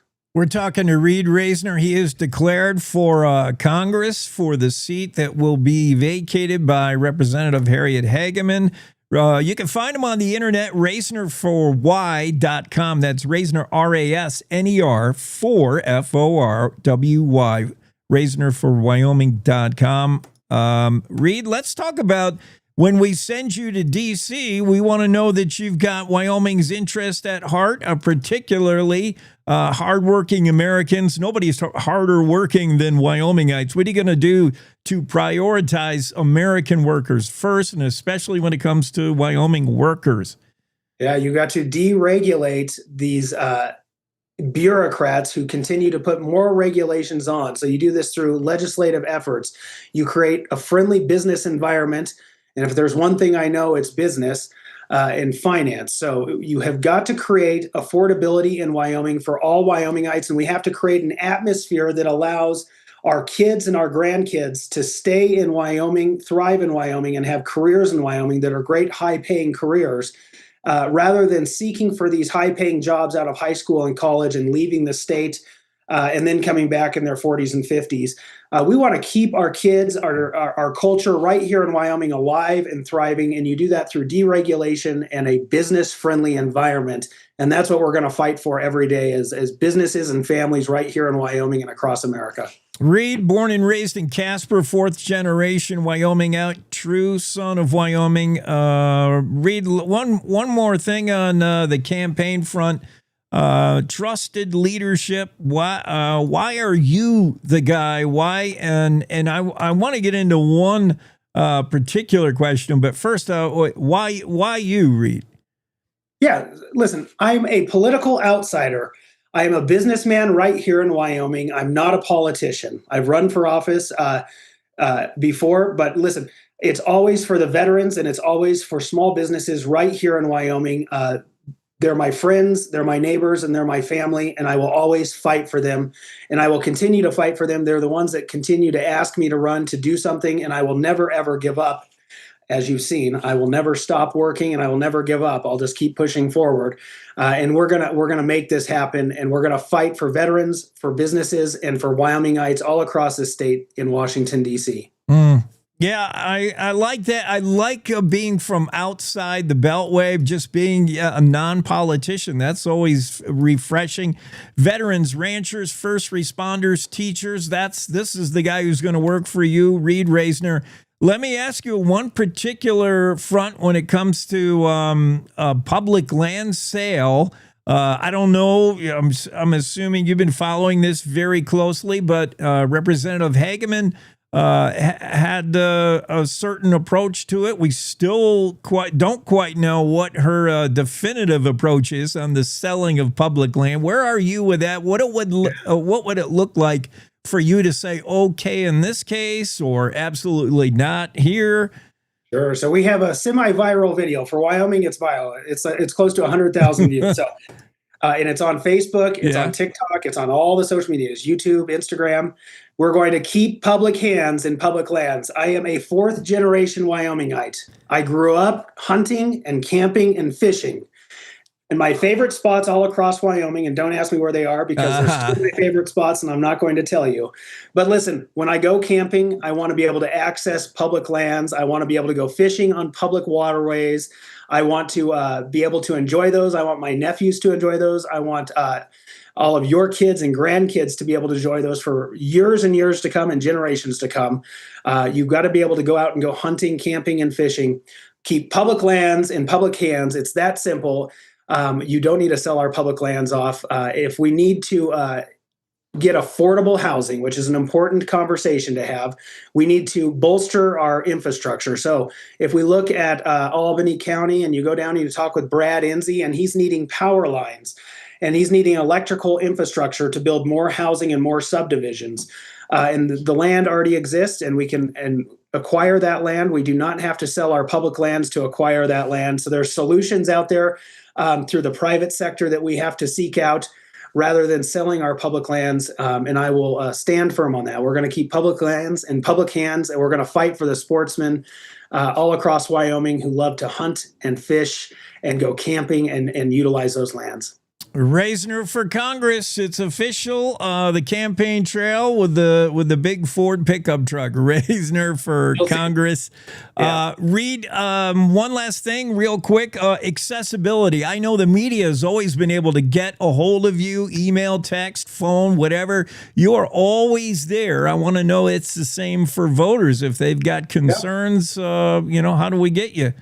Yeah, so people send us messages on social media, and my team gets them to me. We have a weekly meeting, and we try to get everything answered, but there's a lot coming out. So you can go to reidrasner.com or rasner4wy.com. Either go to the same place, and you can send me a message there and email me right there. There's a P.O. box. You can send me a written letter if you don't want to email, and you're always welcome. We'll have a campaign phone up and running pretty soon where you can call and possibly just talk to me. I travel a lot, so I'm all around Wyoming. And when I'm in Wyoming, you'll see me at the grocery stores. You'll see me at the coffee shops. Just stop and say hi. We can talk. I'm very approachable, so just come up and say hey and ask questions. I love talking, and I love meeting with all of you. Rasner for Congress. Thank you so much, Reid, for dropping in this Monday. All right, thanks. Cowboy State Daily Show with Jake rolling along. Now we're halfway through the morning show. More to come. Coming up next hour, David Madison joins us. Shealynn Covington, who's CEO of Bloubird Foundation. You're going to find out what that is. We will find out together. That'll be an interesting convo. Still to come, Dale Killingback will drop in, and Mac Watson will talk about who won. That either football or Hollywood, because we did have the Golden Globes. Yeah. So a lot going on. We got to take a break, though, for top of the hour news. That's what we'll do now. You're enjoying the Cowboy State Daily Radio Network. News next. It's time to take a look at what's happening around Wyoming. From the Cowboy State Daily News Center, I'm Mac Watson. Utahns who are banned from buying alcohol due to extreme DUIs won't find sympathetic liquor dealers in Wyoming. Cowboy State Daily's Greg Johnson reports that one dealer in Evanston says, quote, if Utah says you can't buy alcohol because you're too bad of a drunk driver, then we're not going to sell it to you either, unquote. Utah has the strictest drunk driving laws in the nation anyway. Their legal threshold is 0.05%, where just about everybody else is 0.08. And yeah, this new law that went into effect January 1st says that if you're convicted of what's considered an extreme DUI, you can't buy alcohol. And they put it on your driver's license or your official ID. Are we going to see something like we see with Colorado coming up to Cheyenne to get fireworks? Now, liquor stores and bar owners in Evanston who spoke to Cowboy State Daily said there's no obligation to follow Utah's laws, but the extra alcohol sales aren't worth having it weigh on their consciences. Sublette County ranch hand Rachel Meisowitz was heartbroken when a Texas tourist ran over a working border collie during a cattle drive last fall. Cowboy State Daily's David Madison reports that Rachel is pushing for a law that would mandate drivers slow to 25 miles per hour near livestock drives. On this tragic day last fall, 11-month border collie cur cattle dog named Flo ran across the highway to get some cows and push them back to the herd so they can stay on the shoulder. A couple from Texas, allegedly, was driving in a Ford Bronco going too fast. My sources say the woman was in the passenger seat videoing it, and a man was driving, and they hit poor Flo. Both the front tire and the back. Flo died pretty much immediately. Law enforcement showed up, but the driver was not cited. The petition, which is posted on change.org, calls for legislation that would require motorists to slow down to 25 miles per hour when encountering cattle, horses, riders, or active livestock drives on public roadways, and would establish a $3,000 fine for failure to comply. I'll be back with more news from the Cowboy State Daily News Center right after this. WYDOT wants to remind you, with ice and snow, take it slow and use low beam and hazard lights in areas of fog and blowing snow. This message from the Wyoming Department of Transportation.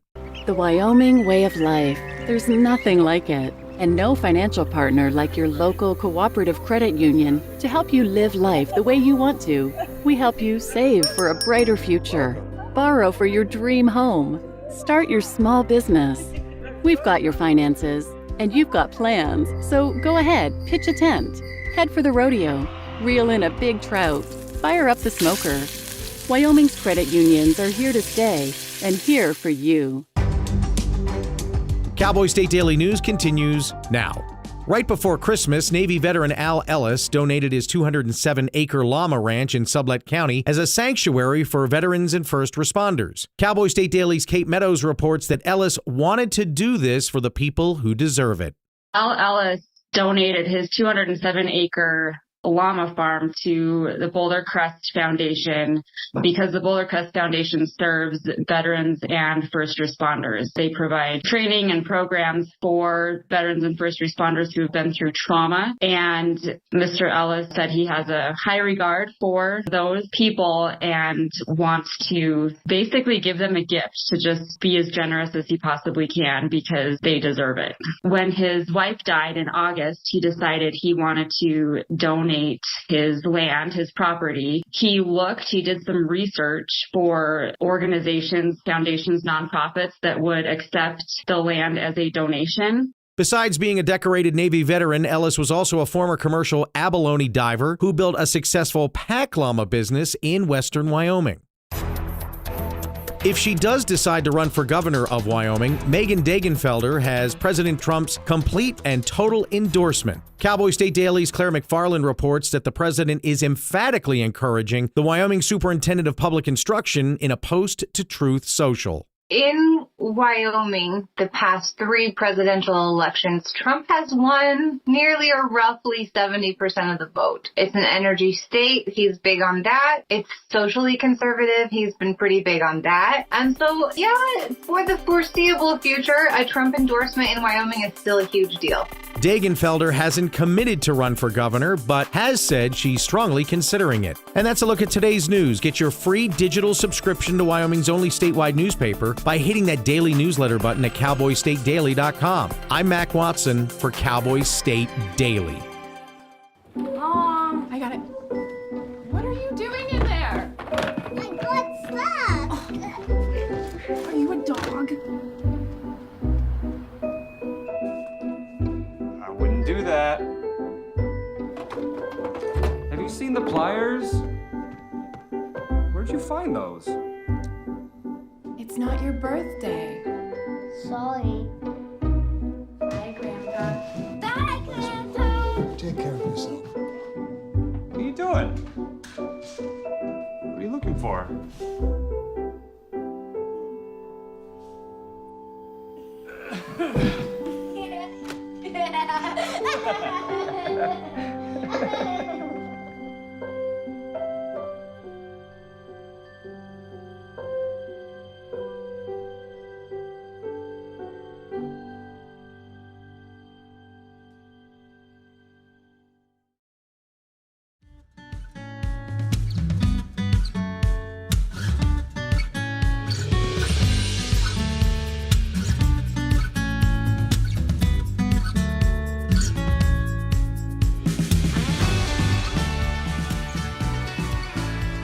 Cowboy State Daily Show with Jake, and we're into hour 3 on this Monday. David Madison normally joins us on a Monday.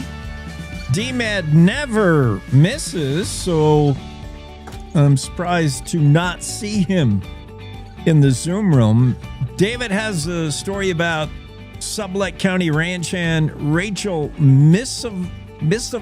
I'm sure I'm saying her name wrong, but I don't know Rachel, but I can sympathize with her right now and her mourning of my favorite dog breed, a border collie. That she had a border collie for a ranch hand is a working partner. That relationship goes far beyond pet owner, far beyond dog owner. That's a fellow employee, and it's a tight bond. The kind of work you do, pushing cows, using stock dogs, and Rachel's pushing for legislation that would have people slow down, I think, when they're encountering cattle on the move or stock on the move, because her border collie was run over, and tragedy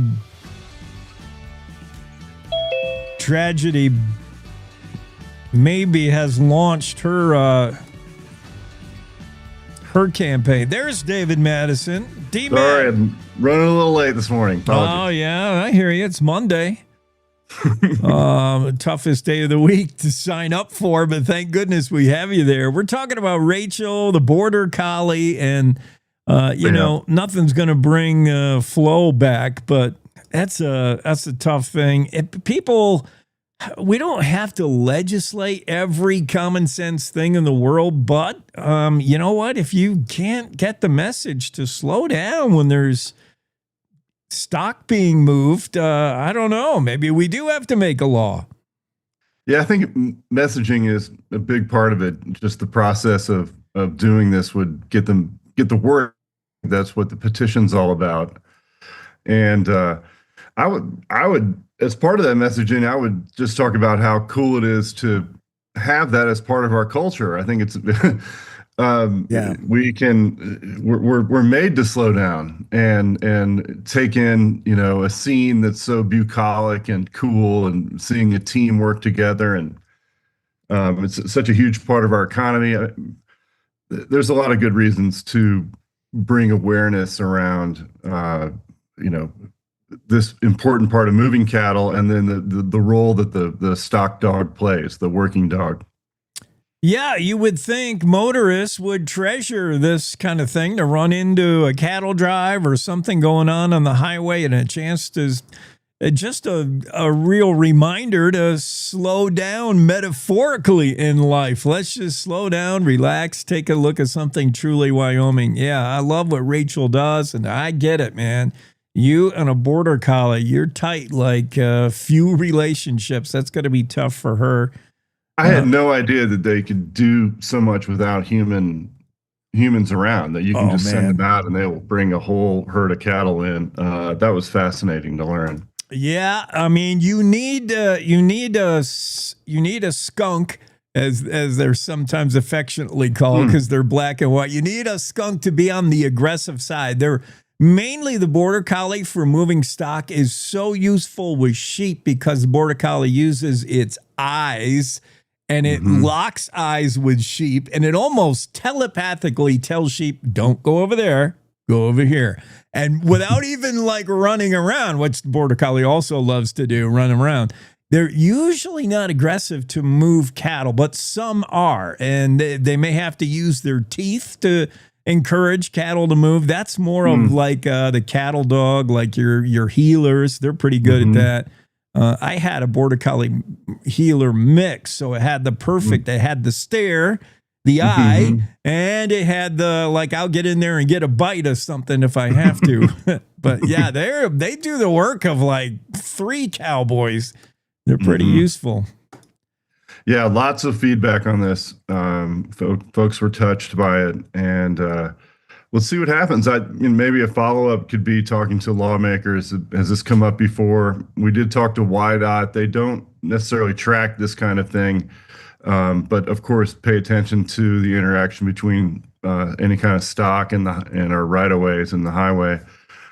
So definitely one to keep following. Yeah, well, just on the information point, also down there in Sublette County is Bondurant, and they are petitioning, I think they're petitioning YDOT to get the speed limit through Bondurant even lower. It's 50. It slows down from 70 to 50. And there was a fatality there. Old-time rancher on his four-wheeler. People go through Bonneret, and they don't much woe down from 70, I can tell you, making that run Jackson to Pinedale, vice versa. So, yeah, just, when you go through these ranch lands on highways, never mind what the speed limit says. Use your eyeballs and use some common sense as well. Indeed, yeah. That came up actually in my conversation with Rachel, because she lives in Sublette County. She knows about that group. Yeah. Blowing through Bondurant. Just slow down. Take it all. I mean, Bondurant's cool ranching town. I mean, take it all. I know it's so cold. You want to get through there fast. Just turn the heater up and roll through Bondurant at a reasonable speed. Hey, thanks for the story on the Bobcats and Montana State. We had Dane Steele on the show last week. Oh, good. Yeah, that kid. I'm like, dude, you're like, I played him the ESPN. He was the number one highlight. And I played the 33-yard catch and run for a touchdown. That was crazy, Dane. Yeah, Dane. I caught him just as he's stepping on the plane. His brother Coy gave me his number. Those three boys are so impressive. Coy is a medical student now at the University of Utah. Had played, for the Bobcats as well. And Brock was also on the field that day when they brought home the championship. Very humble, Dane was, and credits his multidisciplinary approach to athletics as a former wrestler. That's what allowed him to put his hand down and keep going. And it goes back to the story I did about the whole Bronco football team in Sheridan, where, it starts this time of year. They start a book club with the seniors and start building some real leadership qualities and thoughtfulness. And then in the summer, they do outdoor team building up in the Bighorn, the Bighorn Mountains. And so anyway, the one other Wyoming connection, which we didn't write about, but the two other brothers on the team, Caden and Taco Dowler, they, according to a reader, they can trace their athletic prowess to their grandfather who grew up in Worland. And so there's another little thread of Wyoming football and athletics.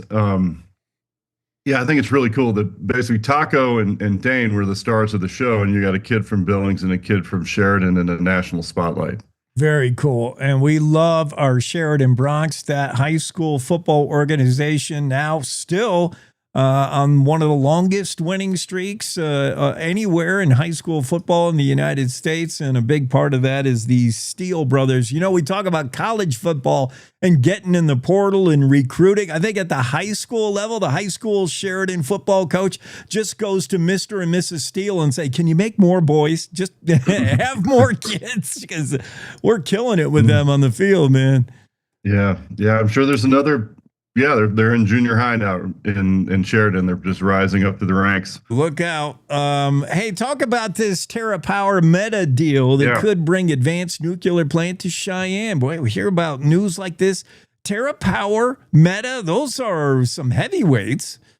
Yeah, we had an announcement on Friday, and the TerraPower, we know that the company building the Natrium reactor in Kemmerer. We've reported on that over and over again. What this news is Meta, which is going to, be one of these massive consumers of electricity for data centers. I mean, the data center they're building in Cheyenne, and I think I have my numbers right. I think it's ultimately going to be something like 2.1 million square feet.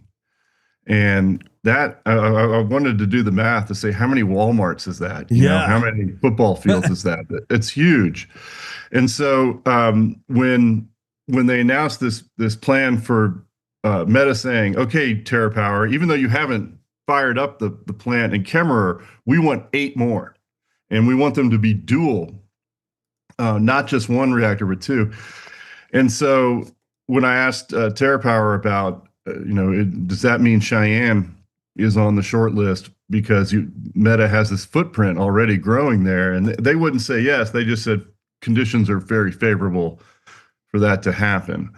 And so, and then I said, well, does it make sense that these reactors would be sited in proximity because it costs more money the further you transmit electricity? And they said, yeah, of course, it just makes sense that you put the reactors by the data center. So it looks like Cheyenne is moving into the zone where they would get a green light for that thing. We haven't confirmed that yet or anything.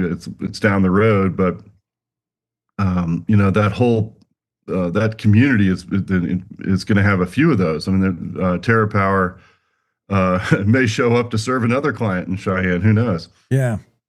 David Madison, Cowboy State Daily journalist, with us on Monday. One last thing, David, that meeting in Douglas last week, the Wyoming Board of Land Commissioners. Here's my impression of David Madison at this meeting, which marathon meeting. I was not in attendance. I was on my headphones right here. Right, but still, whether you are in the room or on headphones, like 5.5 hours of this meeting on whether to okay a pronghorn. In fact, that decision was not even going to be made. This was just information gathering, public comment concerning pronghorn H2. And by hour 5, your eyelids had to be getting heavy. Look, and it was a long meeting. I think. I will say that the people of Douglas came and Converse County came prepared. I mean, there was I thought the testimony was pretty thoughtful. Some folks drifted into other wind projects, and so wind really had a bad day. There were really no wind advocates speaking up, and so cheers to the folks in Douglas and what Mike Stevens really inspired with his litigation. I think that I think maybe patience got shortened there at the end with the governor and the Secretary of State. We'll see what happens. I guess there's going to be a follow-up meeting, and is the whole board going to reverse course and rescind the permit? I think that's possible. I mean, I couldn't get a confirmation, but it sounded like pretty much everyone on the board had changed their mind about this project. Yeah, I had a feeling from reading your story that Christy Racines was kind of like, let's do for a do-over. Maybe even Megan Degenfelder would get there. The original vote 4-1. Chuck Gray, the lone no vote on pronghorn H2. But yeah, the conflict, we've heard from both sides. We've had the governor on. We just had Secretary Gray on this morning, so we beat that to death. I just wanted to get a sense from you as a journalist, David. I've followed some of these meetings that typically have no fireworks. They're a big snooze fest, and you're just waiting to get to the end of the meeting, especially a meeting that would have no action taken. And then you saw the conflict when you want to step outside kind of thing. Did you? What was your initial reaction? Did you have to double take saying, did that just happen? Because the governor was so reserved with the way he said it. And then did you say, wow, I think this is important? Yeah, it was definitely, I texted his press secretary right away and began a dialogue there. I'll say that some of the comments hit us from readers saying, why did you take the clickbait on this one? Stick to the issue. I'll be sympathetic to that point of view here and offer some more substance. I thought one of the real substantive things that the governor said was, he talked about how the land board has the ability to designate special lands, that shouldn't be developed. And then I don't know the full history, but what sounded like he'd had trouble getting support for that in the past. And so every legislator, I think, who spoke, he asked them if they would support, some kind of move to legislation, I imagine, to protect special lands, basically take them off the table for development. And I may be oversimplifying that, but at least one legislator voiced his support for that. And so the governor really was trying to make this a constructive conversation. I think everyone there was trying to make it a constructive conversation, but anyway. Well, it's an important issue. It's complex. It's not done yet. And yes, Cowboy State Daily has been on it with all the details, but this little subplot was worth noting. Because the governor and the Secretary of State certainly have been at odds like no other relationship I can ever recall in the state history. And this was it coming to a head. And I think I guess it's also just symptomatic of being a one-party state where and it's politics. Politics is by nature divisive at times. And so we say, instead of having two parties, we have a divided Republican Party. David, thank you for all your coverage, everything you do. Appreciate it. You bet. All right. Have a good week. You too. That's David Madison, Cowboy State Daily Show with Jake. We got to take a quick break. We'll be right back with Shealynn next. Let's face it, mornings are tough. Gotta get up, gotta get the kids ready, feed the dog, the cat, every other living thing in your house. Oh, get caffeinated. Whew. It's a lot of work. It's a lot of work. But you also want to be informed, catch up on what's happening in Wyoming and the world as well. Hear from the newsmakers of the day. That's why Cowboy State Daily has The Morning Show with Jake. Jake Nichols talks about the news you care about, not some ponderous, overwrought, inside the Beltway show that's syndicated out of New York or LA. You want the news that's going to affect you and your life. Jake interviews not only the newsmakers, but the deciders, the people who make the decisions for the future of Wyoming. Plus, you'll hear the stories directly from our award-winning reporters from Cowboy State Daily. So make sure you start your day off the Wyoming way with Cowboy State Daily's Morning Show with Jake Nichols. Monday through Friday, 6 a.m. to 10 a.m. Stream it on our homepage. Watch it on YouTube. Cowboy State Daily's Morning Show with Jake. Oh, and don't forget your car keys. This is the Cowboy State Daily Radio Network. I don't think that many kids in my son's school even do it. He makes fun of his friend who vapes. He would never try it. She's into soccer. She's on the honor roll. She's just not the type. No way. No way. No way. No way, my kid would never vape. Get your head out of the cloud. Today, nearly 8,000 kids will start vaping. Maybe even yours. Learn about the dangers at talkaboutvaping.org. Life's daily battles are not meant to be fought alone. We're not powerless, so long as we don't lose sight of what's important. Don't be afraid to seize that moment to talk to your friends. Cloud, you okay? Because checking in on a friend can create a safe space. The first step on our new journey. You coming? Reach out to a friend about their mental health. Seize the awkward. It's totally worth it.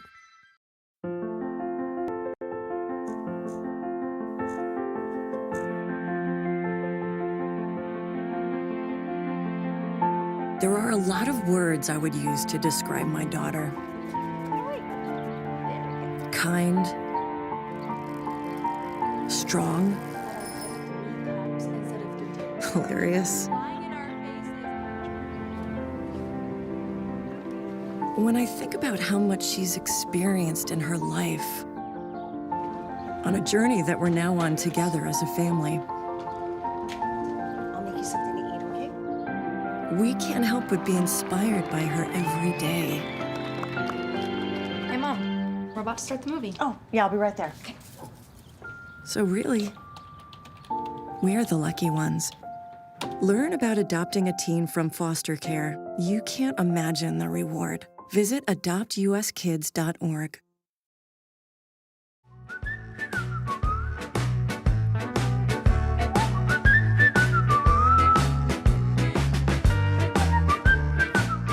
Joining us on the show now, Shealynn Covington. We're going to talk about the Bloubird Foundation, what that is, but just a reminder that pretty much everything we talk about for the next however many minutes is all inspired by Harper Lou. Harp had not enough time on this planet, that's for sure. Shealynn, good to have you here. It's good to be here. Thank you. So let's start with the basics. Bloubird Foundation. I thought it was a misspelling, so I'm trying to look it up. And it's intentionally spelled the way it is. What is Bloubird Foundation, and how did we get there? It is spelled like that. Her nickname was Little Bird. Her uncle paid for that. And after she passed away, we knew we wanted to start this foundation, but one of her little friends said, "Why don't you use her middle name?" And her middle name is Lou. And he's actually a cancer fighter too. And him and his mom are the ones that came up with the spelling blue like that. So that's why it's spelled like that. But got it. Now it's making sense. All right. The Bloubird Foundation is basically what we do is our biggest goal is to be able to give these pediatric cancer fighters a choice in their fight.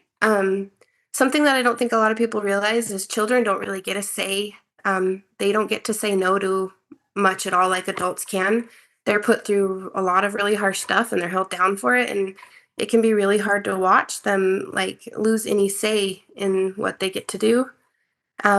So one thing we did as Harper's parents, she fought leukemia for about 7 months, but we let her have a say in as much as she could. And one of the things she loved to do was pick out the patterns for the tape that I would buy to hold her tubes on. And she loved that. And then she ended up loving to give it to friends.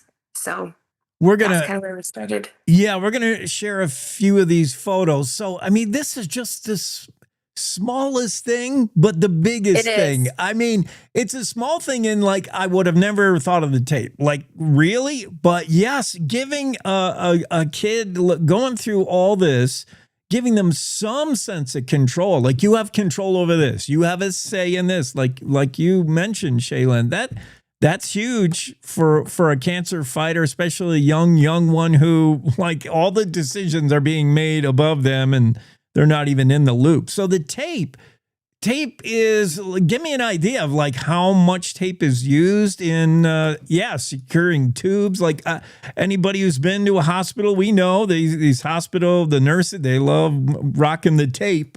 And what if you could make the tape unique and fun? Yeah. So every kid that has cancer has some kind of central line. Sometimes the lines hang out, sometimes they don't. And that's one area that tape is used, but also a lot of them to deliver medications or food or even like hydration to keep their digestive systems going when chemo is really hard to eat. They'll have something called an NG tube placed. And that's where the tape started. So ours is kind of a replacement of what the hospital uses because the hospital's tape they use Tagaderm and it's that clear stuff you see on IVs and stuff, but a lot of people have a reaction to it, and on kids' faces, it often causes rashes and stuff. So I used a different one. And yeah, so I started buying Harper's tape from little Etsy shops because in the tube world, tubey tape is kind of popular. It kind of is more popular in England, and then it's come over here, but people use a sublimation printer and they print on this medical tape called Hypafix. And you can buy it on Etsy, but as we went through treatment, I realized that Harper loved to give it to her friends, and the smiles it brought just like is something you don't see very often when they're fighting this. Like, it really did bring joy to a lot of kids. So we started brainstorming, maybe I should start making this. And so after she passed away, I was like, I'm going to do it. So we have all this stuff, and I've got this crazy setup, and we print tape, and it's really fun. It's a small thing, but Harper Lou has a legacy living on in tape. And yeah, the standard issue tape from, your hospital is probably not real fun. Dude, now, is this tape cool to use? Do hospitals sign off on it saying, yeah, this is fine? Yeah. And most of the time parents have to bring it themselves. And that's kind of why I started the website, because then anybody, any pediatric cancer patient right now can actually get on our website and they order it and I'll ship it to them. But we're only currently in one hospital. So Primary Children's has boxes of our tape up on their oncology and hematology unit. And the nurses from inpatient and outpatient will pull from it. And so kids at primaries don't have to use that tape anymore, which is really cool. And yeah, so we're hoping eventually that will happen in more hospitals, but there's lots of hoops to jump through to get approval to get into hospitals. So right now we're just in primaries. Sorry. Yeah, let's try to make that easier. Shealynn Covington with the Bloubird Foundation. It's all about unique, personalized tape. And like you said, Salt Lake City's primary, but the hopes that maybe you can do this in Denver, maybe you can do this, I don't know, nationally. It'll just take some money. So that's where we get to the fundraise. Yeah, just a little bit of money. Tell me about this coming up February 5th. Lyman, you're going to have a Bloubird ball. We're going to raise some money. So we're doing a daddy-daughter dance as our fundraiser. I've got 2 girls and they both loved doing that with their dad. And so our little area doesn't have one. So we decided that would be the funnest way to start a little fundraiser. So we're just doing a daddy-daughter dance. I like it. That's coming up. So where do we, let's see, where did I find it before I ask you, where do we find it? I found it. So it's obviously the Bloubird Foundation. I found it Facebook page. Is that good? That's a good place to go. Yep. We have a Facebook page. We have an Instagram, and we also have our website. Okay, excellent. I'm looking at this daddy-daughter dance coming up, Bloubird Ball, February 5th. That's a Thursday in Lyman, right there in the Heritage Barn. And get tickets, fundraiser. The money is going to go help get this tape to next up, the next in line. I mean, until we cure cancer, and dang it, when can that happen? Sometime soon. I wish. But at least, we have just a small thing like this. I like it a lot. Now, this is similar. It reminds me of Jason's Friends, but it's not the same. How is it different? How is it similar? We're actually very different. Jason's Friends supports families through monetary ways, and so they'll help parents pay for bills and travel and deductibles and stuff through treatment. So they are awesome. We love them very much. We really just do the tape, and then every now and then I'll provide just like little gifts to parents, either bereaved parents, like a sweatshirt or something that's meaningful to them, or for the type of cancer my daughter had, AML, you're in the hospital for like 30 days at a time. So when those little kids have that, we found there's a few little gadgets that were really helpful. So we'll donate those to help the parents out. But beyond that, that's all we do is the tape. Yeah, well, I mean, learn and benefit from what Kate and Shealynn already have found out with Harper Lou. Shealynn Covington is with us, CEO of Bloubird Foundation, and there are costs associated. I mean, you've got to find this tape, you've got to source for it, and then you got shipping costs, stuff like that. Yeah, so we have to buy the tape, which it's actually going up in price because of the customs and everything. So it's getting more expensive, but it's not, we still are going to do it. But we buy the Hypafix tape, and then we buy all the materials to use. We make designs on my computer, and then I sublimation print them and then heat press them onto the tape. And then we cut it down to size and send them out. So, and they're just little sheets. Like I grabbed a couple, but in the end, they're just little sheets, but they bring a lot of joy to those kiddos. So. Yeah, because I mean that you are if you're somebody like Harper Lou and this is intensive, there's tape on you like almost all the time. Why not always? Yeah, make a statement with it. Yeah, I like it. It's something I would have never thought of, one of those little things that falls through the crack. Unless you go through it, like Shealynn, you probably wouldn't know. But that's so nice. I wish I could be there in Lyman for the daddy-daughter dance. Thank you. Anytime, I think it's going to be fun. Anytime I can get down there and support my Eagles, the Screaming Eagles in Lyman. Yeah. Hey, thanks so much, Shealynn, for being on. Thank you. Cowboy State Daily Show continues here. We got more coming up, more guests, more news, more everything right after this. JB Hunt now has CDLA truck driving jobs in the Cheyenne area, and they're hiring Class A drivers for a local dedicated route. Drivers can make $78,000 a year and be home every night. Plus, medical benefits after 30 days on the job, also earning paid time off on your first day, and enjoy other perks like a company-matched 401k. As a company founded by a truck driver, JB Hunt is driven for you. So head to drivejbhunt.com to see the JB Hunt difference. That's drivejbhunt.com.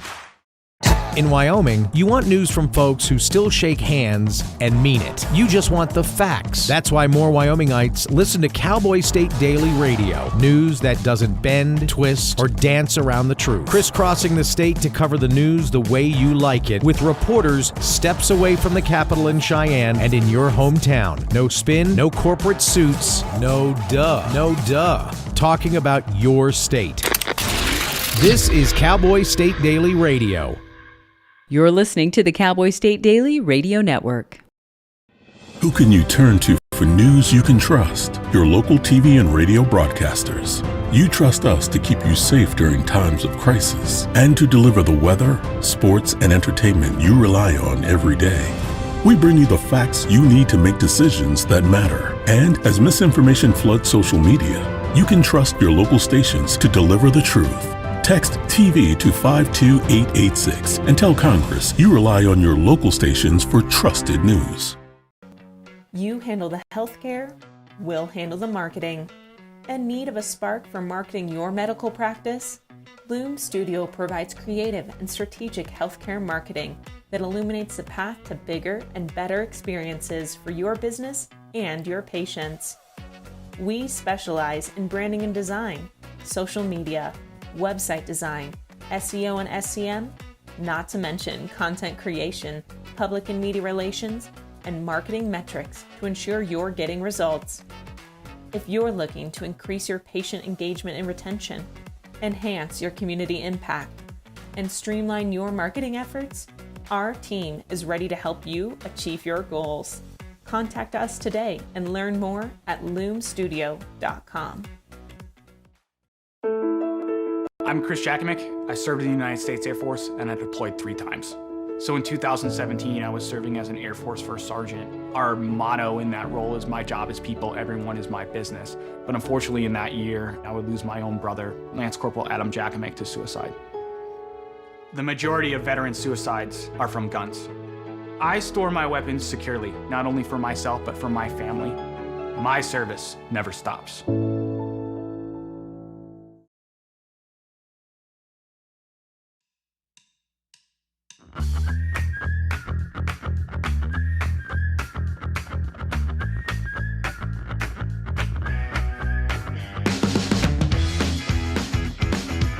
Yeah, once again, a big thank you for Shealynn Covington to be on the show, CEO of Bloubird Foundation. And your chance to drop by the daddy-daughter dance, take part in the fundraiser. What a cool idea to personalize tape, medical tape. You know, whenever if you've had any procedure, you spent any time in the hospital, you know, they got all kinds of tubes taped to you. Well, what if you're fighting cancer, leukemia in the case of Harper Lou, and just something as small and simple as personalized tape, something a little more fun than what you're going to get from the hospital, that could just improve your quality of life a little bit. Kate and Shealynn Covington and their daughter Harper Lou, I think she died in February of last year. Just a short battle with an aggressive form of leukemia. So yeah, find it on the Facebook, Bloubird Foundation. Bloubird is spelled uniquely, B-L-O-U, bird, B-L-O-U, Bloubird. Think of Lou, Harper Lou. Bloubird Foundation, and go find out how you can help out with the daddy-daughter dance coming up in Lyman, February 5th. Let's get a little bit of this day in history. Why not? Today is January 12th. These things happened on this day in history. How important were they? Had a couple of fun ones, I think.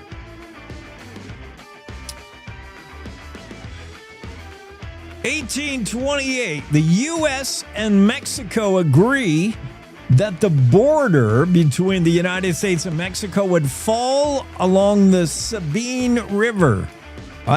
That's not the case anymore. The border's on the Rio Grande, see? The Sabine would be separating Texas from Louisiana currently, today. But yeah, that the agreement between U.S. and Mexico, 1828, the Sabine River would separate those two countries. 1872, Grand Duke Alexis commenced a hunting expedition along with General Phil Sheridan. Yes, where Sheridan gets its name. Lieutenant Colonel George Armstrong Custer was along for the ride, and William F. Cody. Wow, what an all-star trip, huh? Grand Duke Alexis hanging out with General Sheridan, Lieutenant Colonel Custer, and Buffalo Bill Cody. That is like the hunting trip, the all-star hunting trip of all time. A-listers down top to bottom. Their trip would include Nebraska and Colorado as well.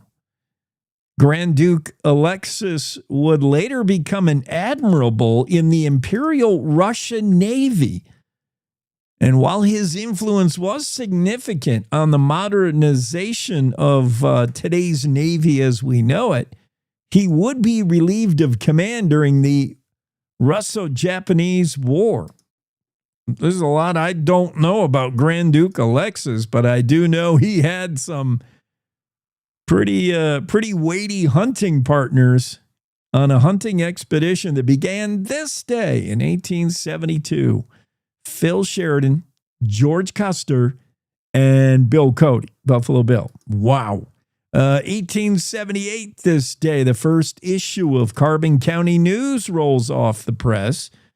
This day in 1886, an explosion in the Almy coal mine killed 13 miners. 1915, this day, United States House of Representatives reject a proposal to give women the right to vote nationwide. It did exist in some individual states, 1915. Of course, Wyoming, way ahead of the curve on that one. On this day, Rock Springs, watch the difference here. I'm going to look for the weather forecast today for Rock Springs compared to this day in history when it was like the old winter. You know, the old timers always say, it was colder back when we were kids. You don't know what it means to be cold.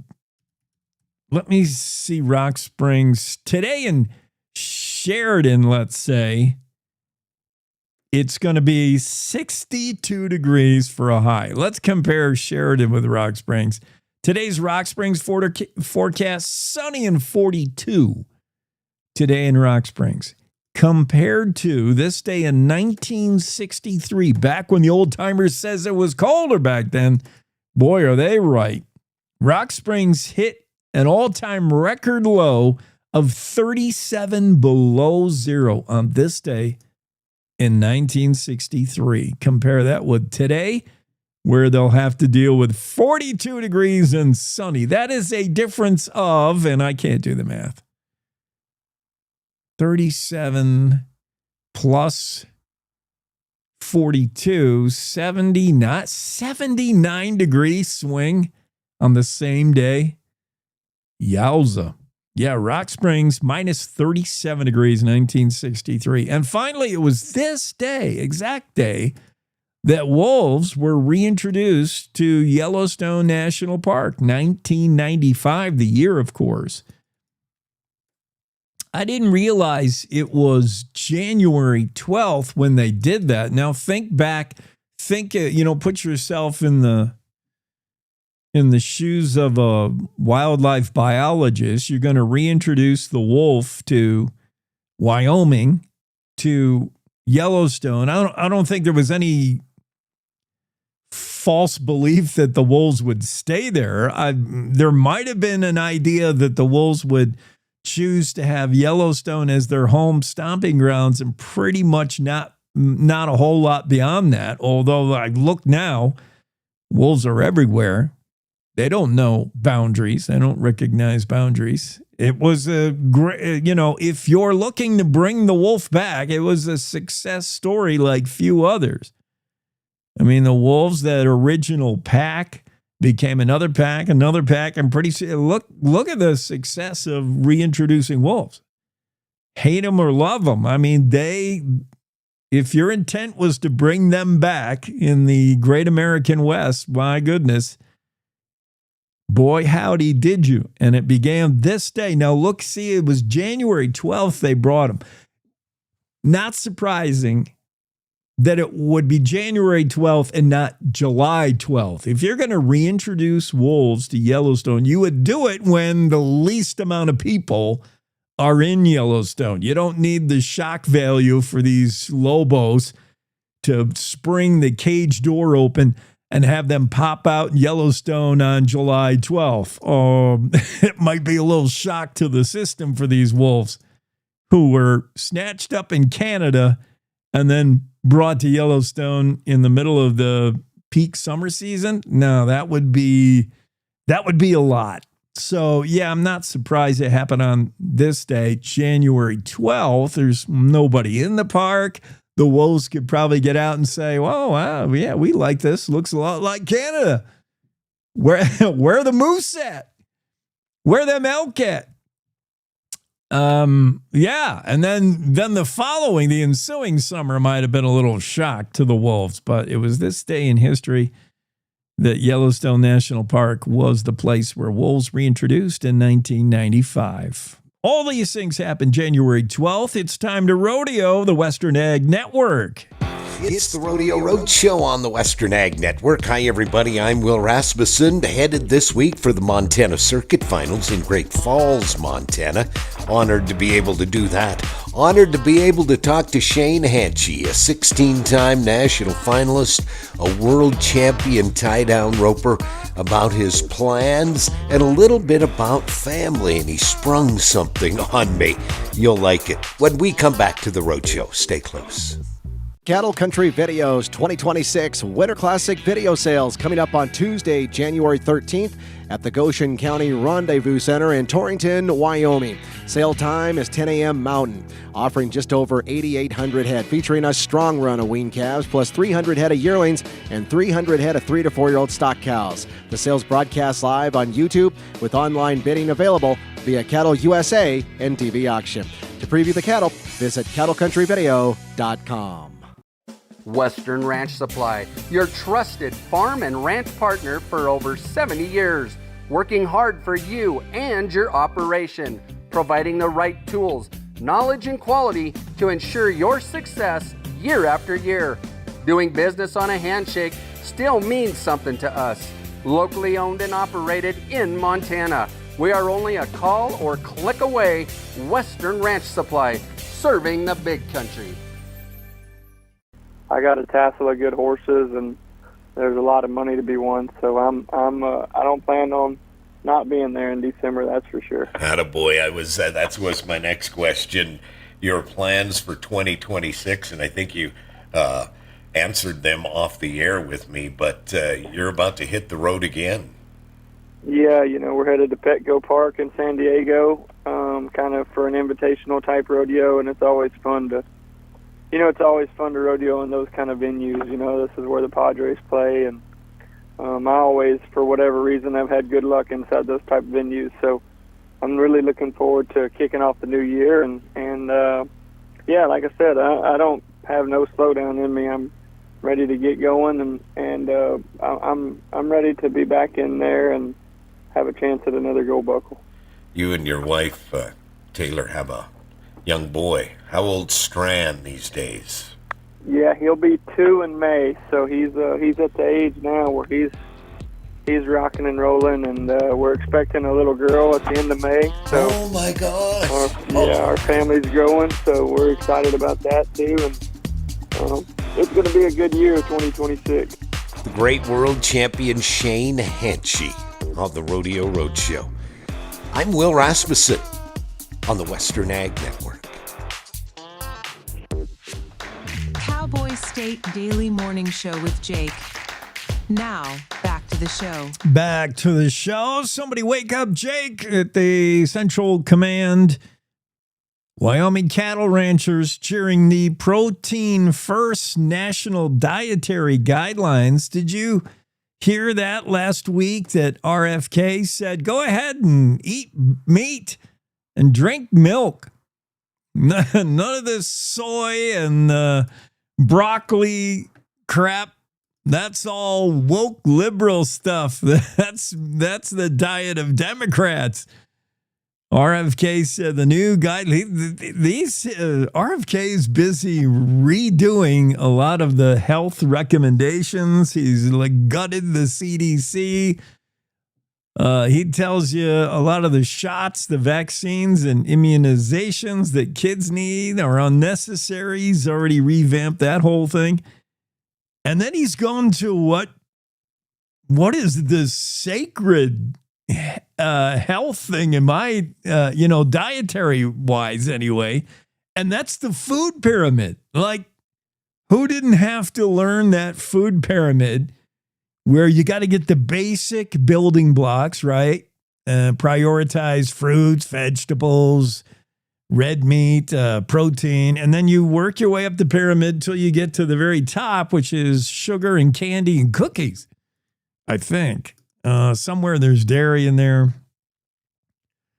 But there was a time when red meat was, a diet rich in red meat was thought to be cancerous. And, we've never really swung back from that. There was a thought that, everybody today is lactose intolerant, gluten intolerant, food intolerant. Everybody today has got some kind of dietary restriction. But the whole dairy, there was a war on dairy industry. Well, RFK is bringing it back, man. The good old meal of a steak and a big tall glass of milk. That's what he suggests you need a lot more of. That announcement was made last week, and it received high praise, according to Kate Meadows, who wrote this story in the Cowboy State Daily. Wyoming cattle ranchers across the board say RFK Jr.'s got it right. We need to get back to a steak knife. Jim Magagna, executive vice president of the Wyoming Stock Growers Association, told Cowboy State Daily, we're certainly very pleased to see it. Long term, it will clearly be beneficial to our producers in Wyoming and hopefully beneficial to those eating more red meat. Prioritizing protein, including red meat, one of the focuses of the new dietary guidelines that were rolled out not long ago from head of health, RFK. What's his real title? I'm not sure, but it's good news for the cattle industry, right? Lots of good news for anybody raising anybody in the cow-calf production, cow-calf industry. Prices have never been higher. You do have some supply chain issues. You do have some issues with getting your cows processed. We know that that's a big hang-up. Hopefully we can get that all figured out, reduce some red tape, and really make it great for Wyoming cattle, because Wyoming does egg.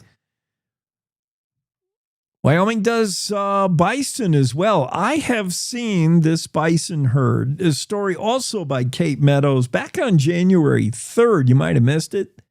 I did. 17 white bison thrive at billionaire Joe Ricketts' Jackson Fork Ranch. Joe Ricketts, the name is in and out of the news frequently, especially down in Sublette County. Joe Ricketts made his fame, made his wealth and notoriety with TD Ameritrade. That's how he's the founder of TD Ameritrade. He also has some ownership in the Chicago Cubs baseball team. We won't hold that against Joe. But Joe also has, in the Upper Hoback, has a spread there that I have seen quite a few times. It's just outside of Bondurant, Wyoming. And if you take a long trip down this road, the Upper Hoback Road, long bumpy trip, you will, on your left, you will start noticing some ranch land, and almost all of it is owned by Ricketts. It's an expansive ranch.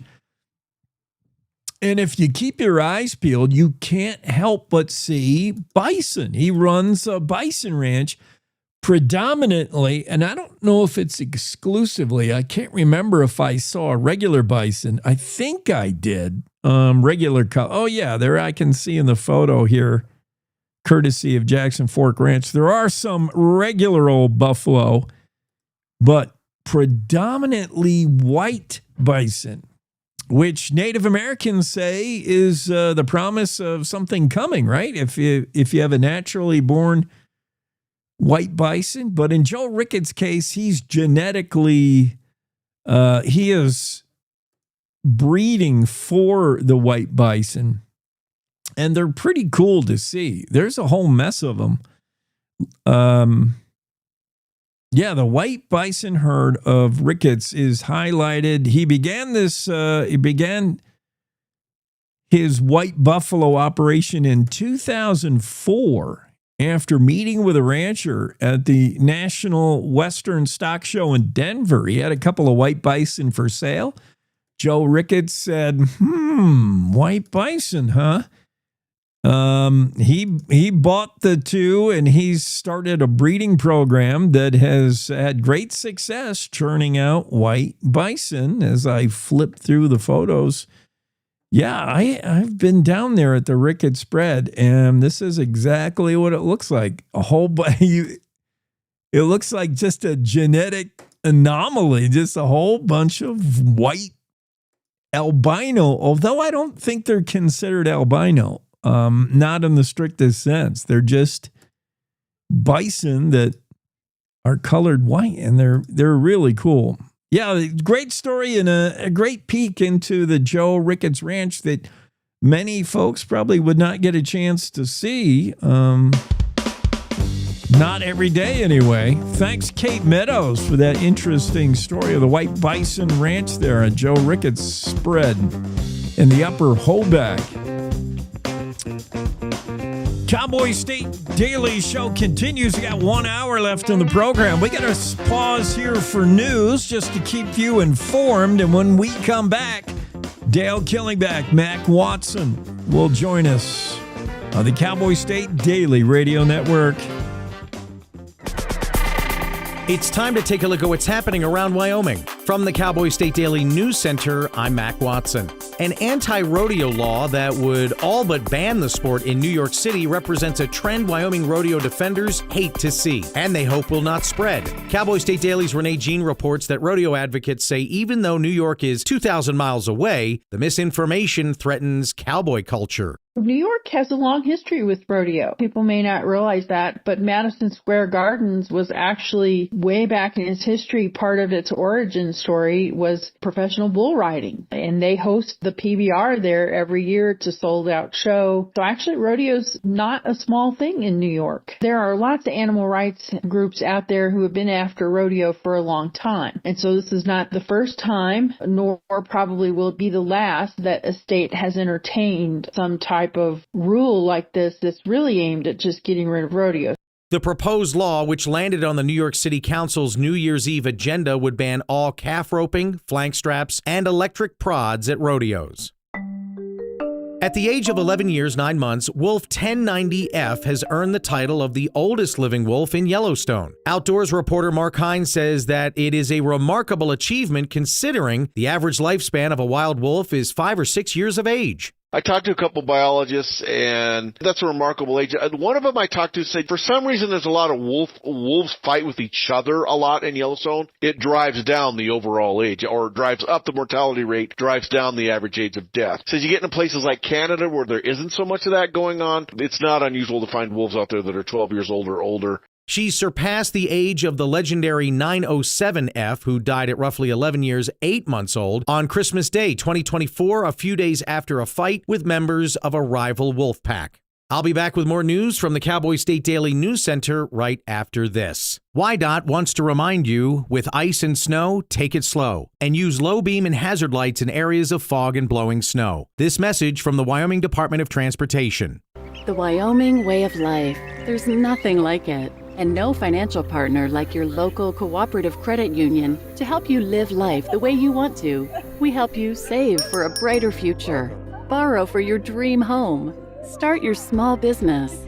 We've got your finances, and you've got plans, so go ahead, pitch a tent. Head for the rodeo. Reel in a big trout. Fire up the smoker. Wyoming's credit unions are here to stay, and here for you. Cowboy State Daily News continues now.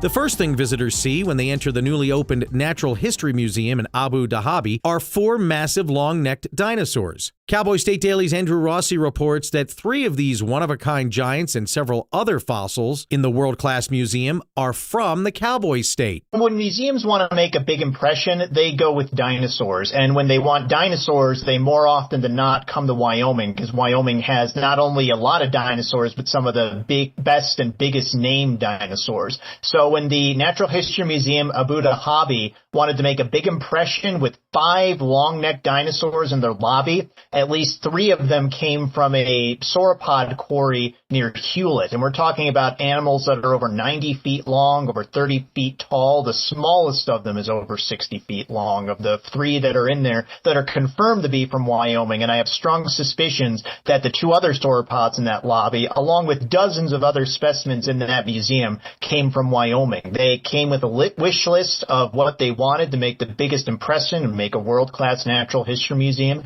and that meant Wyoming dinosaurs, as it often does. The Natural History Museum Abu Dhabi is in the United Arab Emirates. It opened to much fanfare in November, and it's the largest natural history museum in the Middle East. Laramie World War II veteran Bob Willis earned a Purple Heart after being blown off a tank in the Battle of the Bulge. Cowboy State Daily's Dale Killingbeck reports that the veteran, who also protected Holocaust survivors, celebrated his 101st birthday on Saturday and says one thing saved his life in battle. But he also notices that his Book of Mormon that he had in his pocket, it went through that Book of Mormon. He believes that the Book of Mormon stopped that shell fragment from coming and going inside his body and likely causing an infection. As one of the few remaining World War II vets from the greatest generation in Wyoming, he looks back over the past century with the war years still vivid in his mind and tells Cowboy State Daily, "I'm no kind of hero." And that's today's news. Get your free digital subscription to Wyoming's only statewide newspaper by hitting that daily newsletter button at cowboystatedaily.com. I'm Mac Watson for Cowboy State Daily.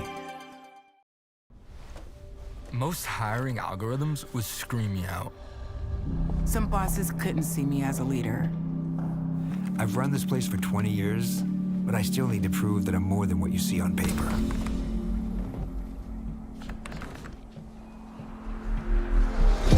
I've been running code as long as I've been able to reach a keyboard. This is what I do. It's second nature for me, coordinating 100 details at once. It's the way my mind works. I have a very mechanical brain. I sold them on my skills. You gotta be so good they can't ignore you. My magic is analytics and empathy. That's how I'm getting clients. You have to have the confidence in yourself to show up and defy the odds. I am more than who I am on paper. I never got a college degree. And today, I'm the CEO of my own company. People want to tell me I'm one in a million, when actually I'm one of millions. Stars are all around us. It's time for them to shine.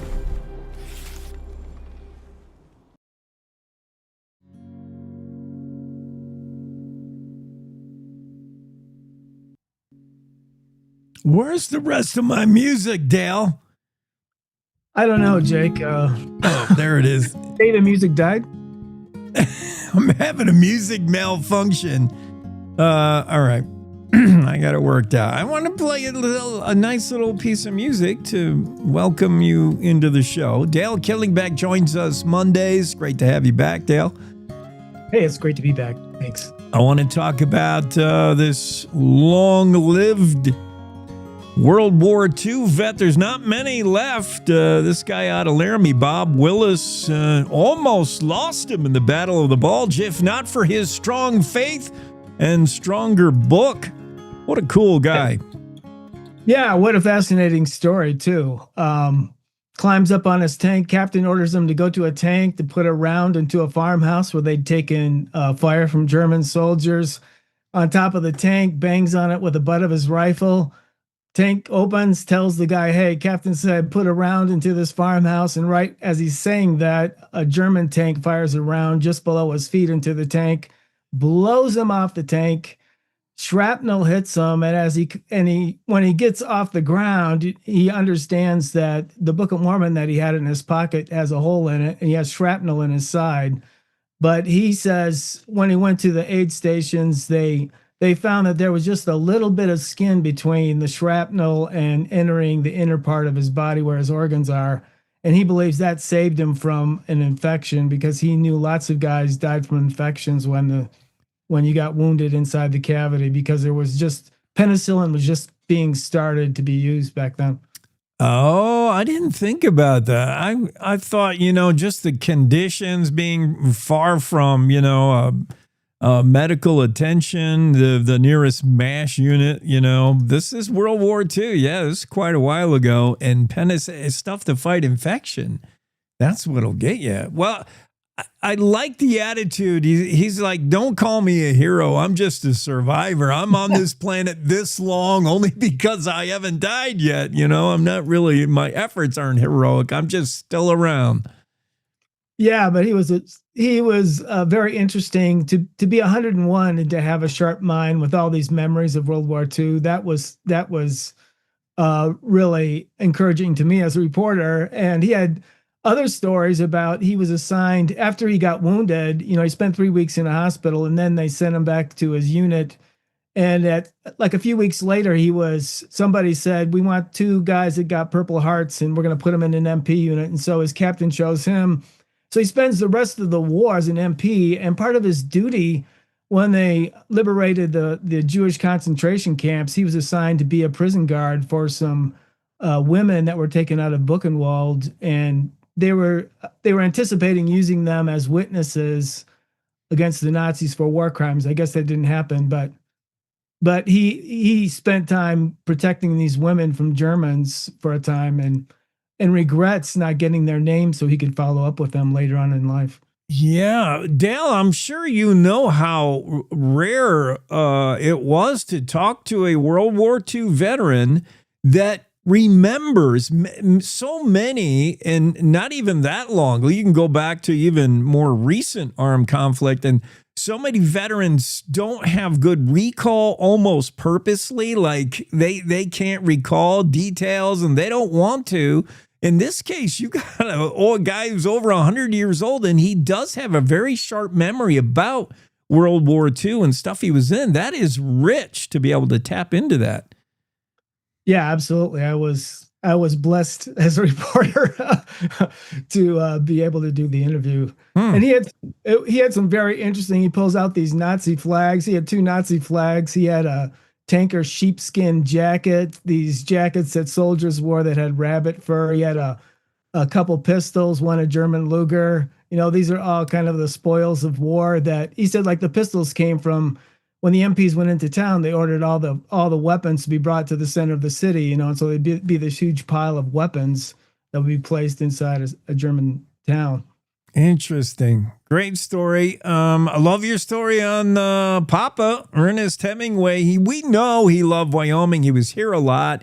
He liked to write here, be here, hang out here. He's a man's man, outdoor, hunter. So, of course, he likes Wyoming. One of my favorite writers. Anything to do with Ernest Hemingway, I love reading.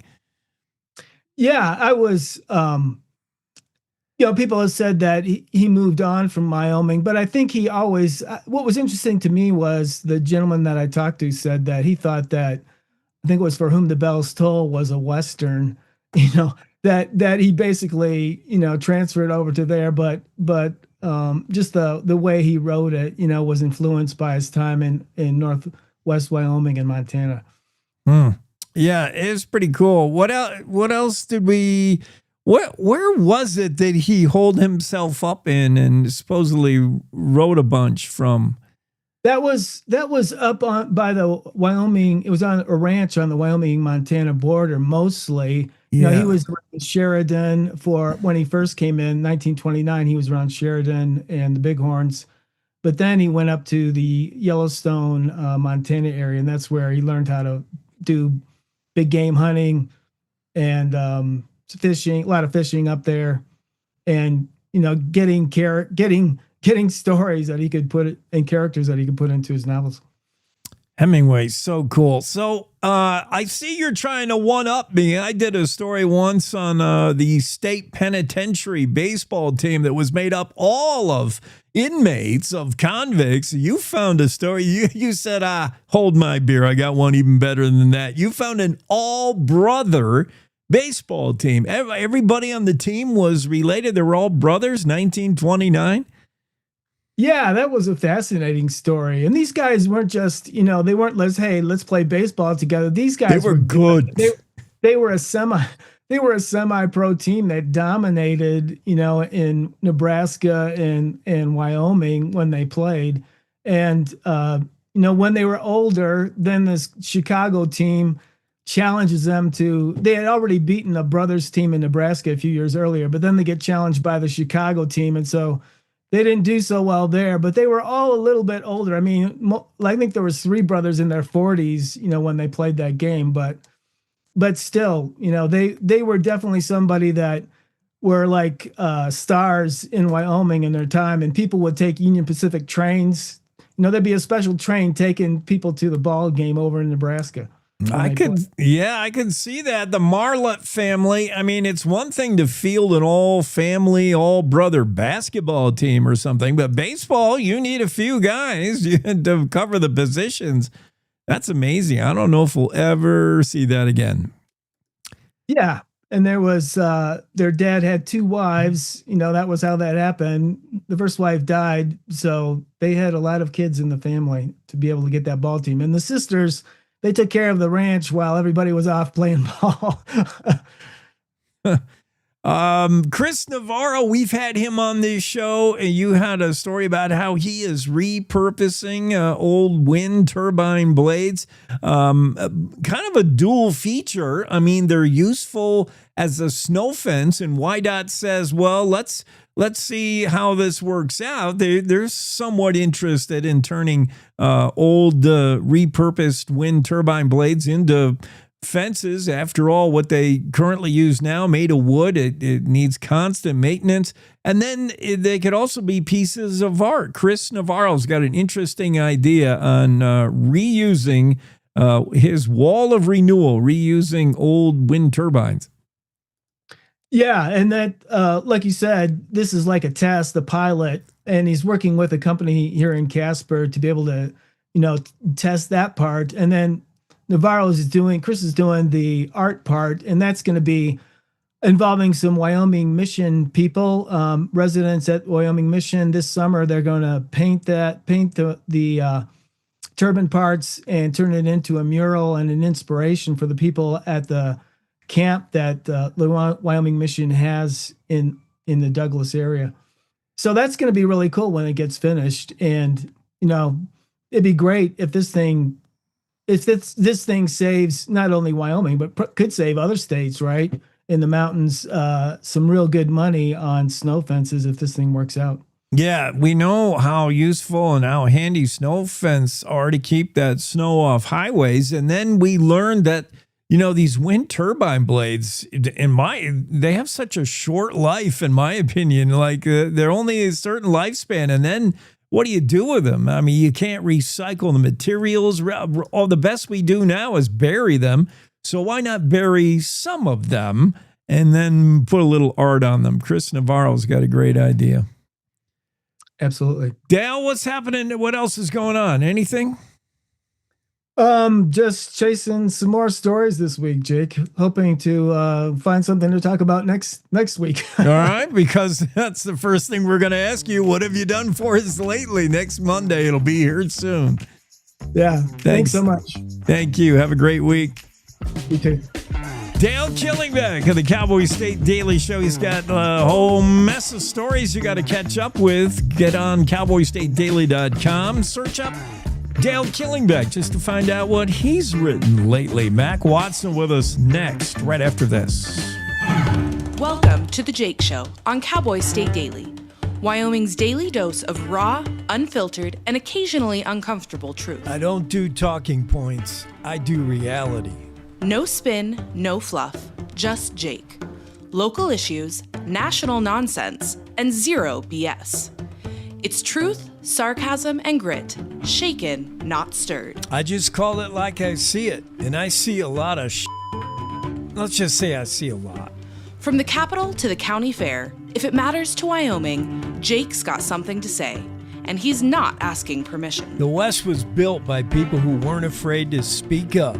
I'm just keeping the tradition alive. The Jake Show. Weekdays on CowboyStateDaily.com and wherever you get your dose of reality. Not for the easily rattled. Perfect for everyone else. This is the Cowboy State Daily Radio Network. Nestled between Casper Mountain and the North Platte River, you'll find the heart of Wyoming. With a bustling downtown centered around our outdoor haven, Casper is for adventurers, freedom seekers, and rule breakers who find beauty off the beaten path. So if touchable history, a vibrant community, and uninterrupted outdoor recreation define your travel itinerary, allow us to welcome you to the one and only Casper, Wyoming. Plan your trip at visitcasper.com. Oh, right. Look at you taking the stairs. Who are you? We're your lungs.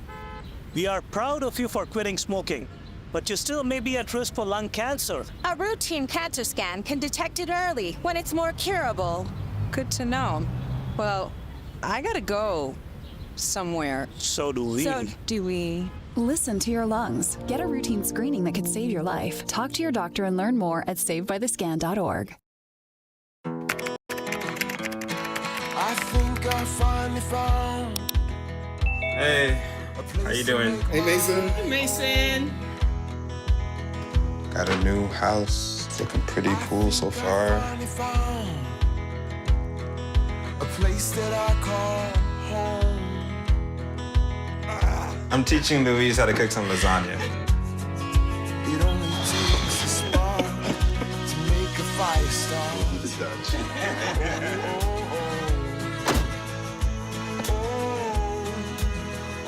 Thank you. Study, please.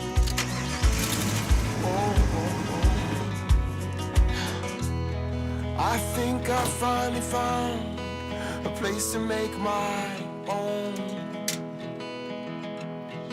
A place that I call home. This place that I call home.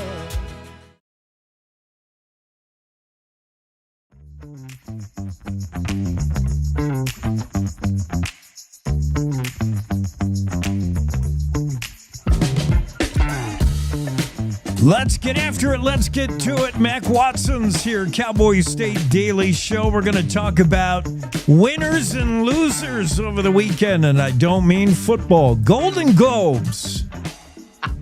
It had everything from baby bumps to butt cracks. Thanks, Tayana Taylor, for rocking the butt crack. Yeah. Woo! When was the last award show you actually watched? Yeah. I glimpsed the highlights. I just happened, the wife had it on as I was heading out to a job. Yeah. And I did see Nikki Glazer's monologue, most of it. I didn't think she went that hard, at least compared to previous. She was kind of she did go after CBS, which I thought was pretty, biting the hand that feeds you. But you know, I mean, isn't that it is such a, and this is why I never did it. I never got into this part. I would MC events. I would, be the master of ceremonies. I'd be the announcer guy. I never wanted to roast or let me do a few jokes. Yeah. No, I never wanted to be that guy. And you missed it. You missed it at our wonderful office party. Before Christmas. Andrew Rossi was asked to tell some jokes about some people in the office. I never want to be that guy. I never do, because you never know how it's going to hit. You never know. It's so hard. You got to be so delicate. So yes, given that you don't know how a joke's going to land, you don't know who you offend.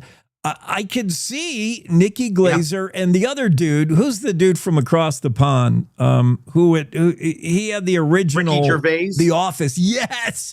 Ricky Gervais went scorched earth, and anyone after him is soft. But Nikki Glaser is known for being very acerbic. She does not hold back. I thought she was fairly tame for what she's capable of. Yeah. Even when she went after Leonardo DiCaprio, you know, that was easy. I mean, that's the whole an easy one. Yeah, that's an easy one. And he seemed but to if like take you can it make well. a joke about the Pope and like the head of CBS. No, I'm not saying she did, but I'm just saying if you could go after those kinds of people, the person paying you to do this job, giving you your paycheck, and like the most, highest, holiest priest on the planet, you got to be really good. And it's got to hit just perfectly. Yeah. The one I love, and I've had a crush on her for ages, is Tina Fey. Oh. Tina Fey can definitely, she roasts, but it's not mean. Yeah. It's never mean. She knows where that line is and does a great job. Yeah. She and Amy Poehler do well, kind of vibing off each other, if I can use what the kids say these days, vibing. But she, whether you watched her on Saturday Night Live and Weekend Update is kind of a roast. I mean, it's a funny take on the news. But and then 30 Rock. 30 Rock is just one of those shows that is chocked with one line, subtle reference. Did you get it? Another line. Hey, did you pay attention to that?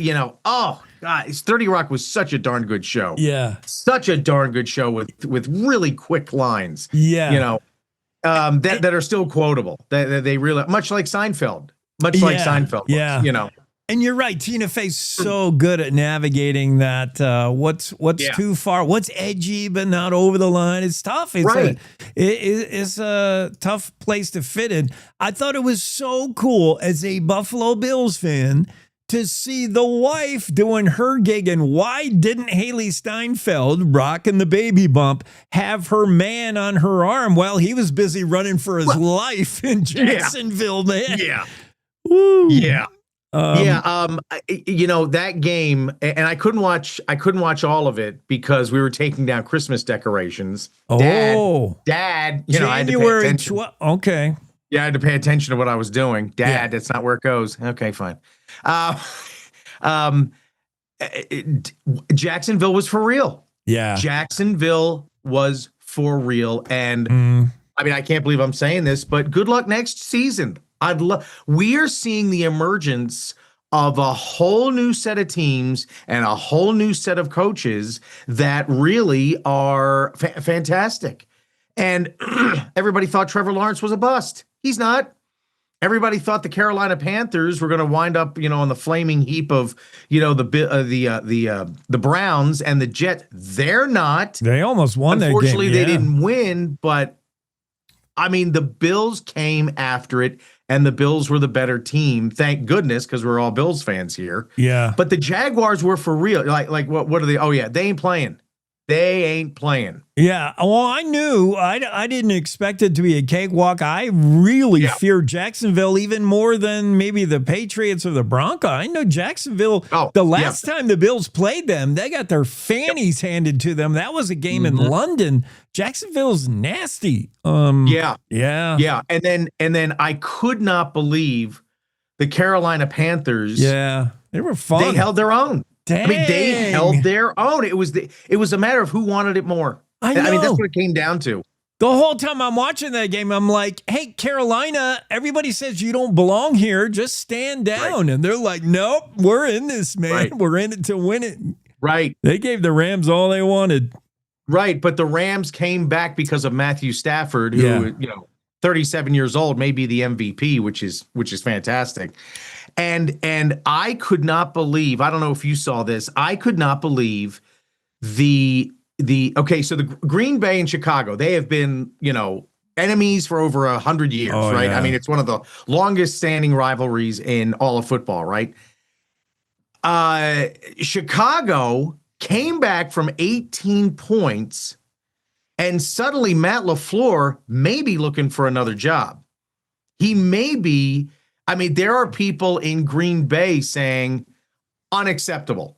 What were you doing? And some people are even saying Matt LaFleur came out and said, in couched language. Yeah, they came after us and we didn't adjust. Hello, isn't that your job? Yeah.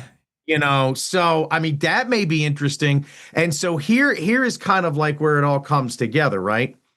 Jim Harbaugh, who was let go from the Ravens, has this wonderful cabin in the Upper Peninsula. You don't think Green Bay's going to start reaching out to Jim or John Harbaugh and saying, we could? I mean, it happens all the time, right? It happens all the time. And you know this from being in radio, me too. Some guy drives through town or some guy hears about you and just gives you a call. Hey, when's your contract up? Hey, I'd love for to come and meet you. Come and meet me at in my city one day. I guarantee you Green Bay is calling John Harbaugh, as other teams should. You know what I mean? Well, so it wouldn't surprise me if he wound up in Green Bay, but it also wouldn't surprise me if he wound up at the Giants job too. One of the most high profile and largest city in America. Yeah, the coach's carousel going on right now in the NFL. Every team with a vacancy is talking to Harbaugh, no doubt. Yes. But even teams without a vacancy, it might be worth a phone call, a flyer on Harbaugh. He is. Right. He's somebody. Even the Bills have been mentioned. Should they have gone one and done? People are saying maybe Harbaugh to Buffalo. Yeah, his name comes up a bunch. I don't, and I don't wish any ill will. I don't like people losing their jobs. Don't get me wrong. But when you have made a track record of what John Harbaugh did in Baltimore, 18 seasons, I mean, the average lifespan of a head coach is like 3 seasons, and he did it 18 years. I mean, that's 6 times than the average. Even if you are like if you're the LA Rams, call him. Just call it. Just talk to him. I mean, I learned that early on in my career. Okay, I may not want a job at this particular radio station, but I want to get to know this person because they're so successful. You never know, and I tell my daughter this all the time, you never know when somebody might cross your path that may help you down the road. So maybe, and again, I have no idea. Maybe Harbaugh takes a year off. Maybe he doesn't like the opportunities right now.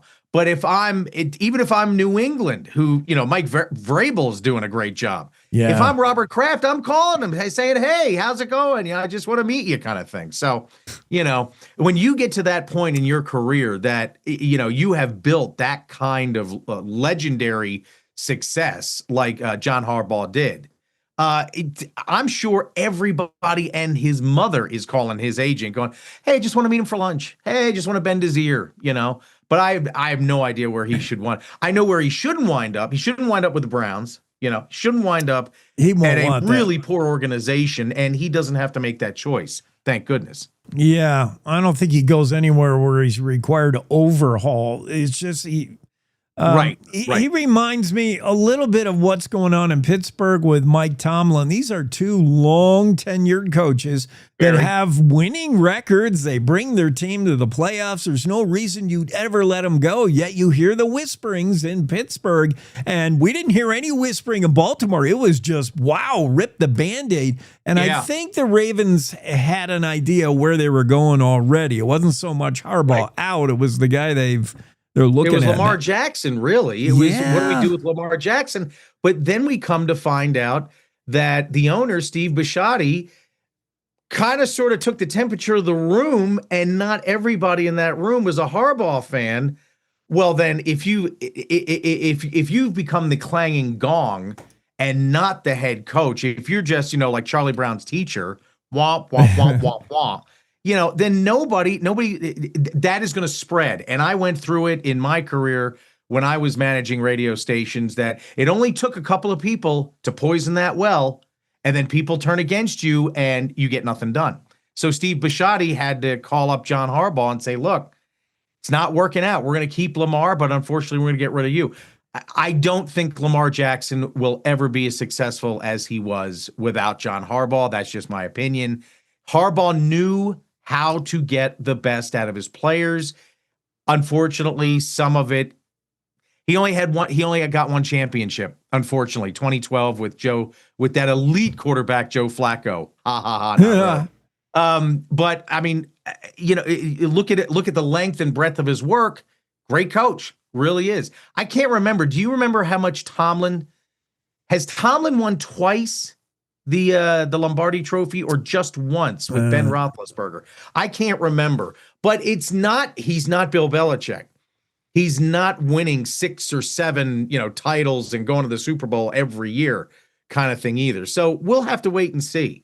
But I would not be surprised if Harbaugh took a year off and decided, maybe I could do this, that, or become Nick Saban, who is in every commercial you see on television as Nick Saban, I think Tomlin's claim to fame is he's never had a losing season. Record, most consecutive non-losing seasons, 19. He's brought his team to the playoffs 12 times, including 2 Super Bowl appearances and 1 win.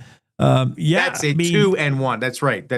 Guys, he's done everything you want in Pittsburgh, and he's doing it with an old geezer at quarterback now. You think Stafford's old? This is Aaron Rodgers' last hurrah. Tonight we'll find out whether they move on. Yeah, and that's going to be interesting too, because the Texans are good. Don't get me wrong; the Texans deserve to be there, but like you said, you play differently when hey, I don't have a lot of time left. I got to maximize everything I can. So maybe Aaron Rodgers pulls another rabbit out of his hat kind of thing. We'll have to wait and see. But I got to tell you, I watched the LA Chargers New England game last night, and Mike Vrabel, I'm not going to say he's the next Bill Belichick, but Mike Vrabel, if he keeps doing what he's doing, we're going to be talking about New England moving forward a lot. And that Drake May guy, he has actually done something. He broke a record last night. He was the youngest quarterback in New England's history to win a playoff game. Brady was 24. Bledsoe was 24. Drake May's 23. Good for him. It pains me to even say anything positive about a New England team, but no doubt. Drake May's real. He didn't have to win it yesterday, and it wasn't him. It was that defense, and you're right. Oh, yeah. In a Belichick fashion, Vrabel exploited what the Chargers have not been able to do all season, and that's protect their quarterback. I mean, he can sack them more than anyone, and they harass the heck out of him. Very true. You at the beginning of the segment, you talked about winners and losers. A big winner, and it's not in sports, Wyoming Superintendent of Public Instruction, Megan Dagenfelder, getting that emphatic endorsement, not just an endorsement, an emphatic endorsement, all caps, from President Donald Trump to run for governor. Dude, that was huge. When I just talked to Superintendent Dagenfelder, I put the question to her, as I have on every appearance in the last 2 months. I'm like, are you going to run for something, as governor? You should. And she politely demurs. She says, I've got a job now. I want to do that. Right. This should be the push off the cliff she needs. Yes. This is the president of the United States saying, run, Megan, run. Come on. Yeah, right. And I got to tell you, I've met her a couple of times. She is, how do I say that? Because it just sounds sexist, and I don't want it to sound sexist. She is capable. She is smart. She is, I mean, I don't know. I don't know. You expect the Wyoming Superintendent of Public Instruction to be a nice person. It's all about the kids and education. She knows a hell of a lot more than just about being the superintendent of public instruction. She knows and grew up in this state and came from the energy sector. Yes. Before she got into politics. I was very, very impressed. She's not just an empty suit, is my point. I mean, she dresses to the nines, don't get me wrong. She always looks put together, which again sounds sexist as hell, but I don't mean it to. My point is, she is more than an appearance. She is more like Ryan Seacrest. You and I, we can always, talk about this. Ryan Seacrest is an empty suit. He's just smooth as glass, but there's no real substance to him. He just, this is American Idol, blah, blah, blah, blah. You ask Dagenfelder anything, she knows what she's talking about. Yeah. I mean, it's more than just education. It's a whole scope of things. So why not? Why not run for governor? Absolutely, why not? She's got the temperament. I think she's got the intelligence. And now we know she's got the connections. I didn't know Donald Trump knew anything about Megan Dagenfelder, but we know now. Well, since he put that on Truth Social. That was Megan during her campaign run calling for the dismantling and demise of the federal Department of Education. That was thinking ahead of its time. I was like, what are you talking about, Megan? You're running for Wyoming superintendent and you're talking about the federal. Why would you dismantle your own? But she explained, and sure enough, I don't know who convinced who, but now you see Trump doing it. Right. I'm glad you brought that up, by the way, the dismantling of the Fed level Department of Education. Mm-hmm. Because when I first heard it, I was like, what, whoa, hey, right, let's slow down. There's other departments we could surely dismantle before the Department of Ed. But you ask her, well, why and how would it work? And she just systematically went through. Yeah. We could do this. We could do this. States need to do this. States could do this. There was a plan. It just wasn't a bullet point. It wasn't, a hot take. It wasn't some kind of, I'm just going to throw this out there and see what happens. She had a plan. So that's why I say she's very prepared. She's very good at what she does. It's just a matter of, well, who else is going to run? Okay, so Chuck Gray's not going to run. Okay, so he's going to run for Congress. He's going to run for House of Representatives. Will there be somebody else to emerge? There's been a couple people who say, I'm going to run for governor. Are they going to emerge? Because right now, to me, Dagenfelder has the most juice because she's been front and center in the superintendent of public instruction office. But will a Brent Bien or somebody like that come to the fore? We'll have to wait and see. But, I mean, to get an endorsement from the president of just run, Megan, run, go. That's amazing. That's huge. And I talked to Claire McFarland about it, our great reporter, and she said in this day and age, Trump still really resonates. Trump is having problems with other states as far as approval ratings. That's not the case in Wyoming. So an endorsement from the president still carries a heck of a lot of weight. So Megan was very fortunate to do it. To get that endorsement. And now we know the breaking news that as of this morning, she is formally running for governor. Far right, conservative. Certainly the Trump endorsement helps that effort. The fact that she does have that energy background, that's huge for that. Yep. Cassie Craven called Megan Dagenfelder tough, seasoned, and fire tested. That's all the endorsement I need from Cassie. I respect her opinion.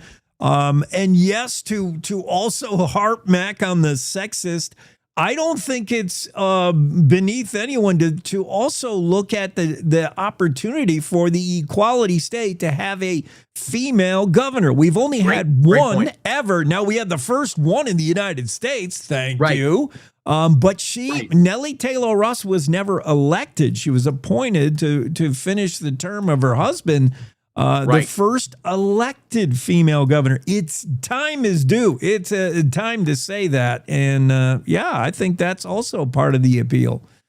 Yeah, you never want to be in a position where somebody like in Arizona, the Janet Napolitano was the governor, but she was tapped by President Obama to head up Homeland Security. Well, then we get somebody who is the vice governor, if you will, or whatever you, and people are like, I don't know. And she didn't get elected kind of thing.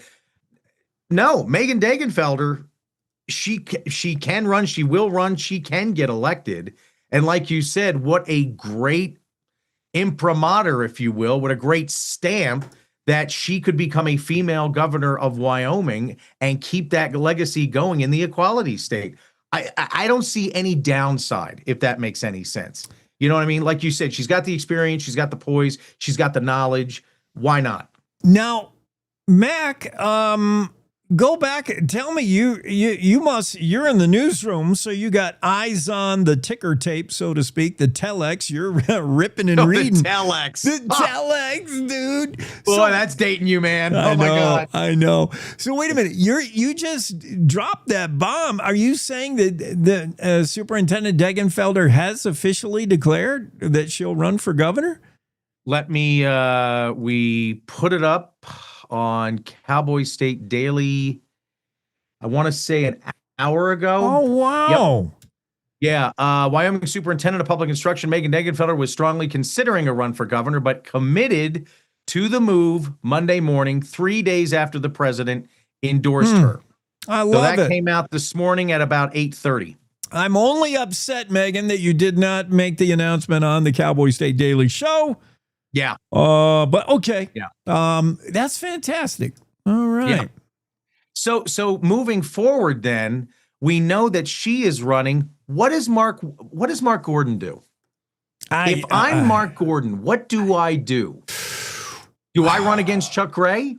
Do you want to step outside? do you want to run and step outside? You want to take this to Washington? Yeah, let's exactly. run this to D.C. Exactly. I don't know. I don't think Does Governor he stay Gordon in the has. state, or does he do something on a national Either level? he stays in the state or he's done with politics. I don't see him going to D.C. I really don't. But Okay. I don't know. Yeah, because we know Representative Hageman is running for Cynthia Lummis's spot. Mm-hmm. Barrasso's already endorsed Hageman. So if I'm Gordon, that's probably a losing battle. You don't mess with that. Yeah.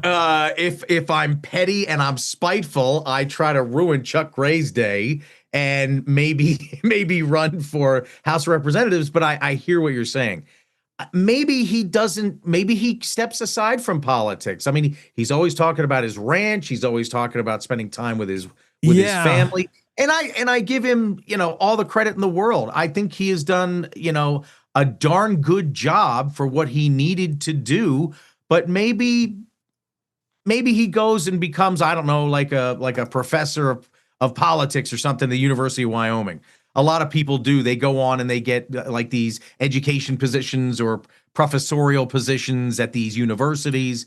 Maybe he does something like that, but I don't think he's done being or serving. I just don't know what it looks like. Does that make sense? Yeah. I mean, he's two-term governor. He's been very popular poll-wise, always. Yeah. He took the state through some trying times, COVID being one.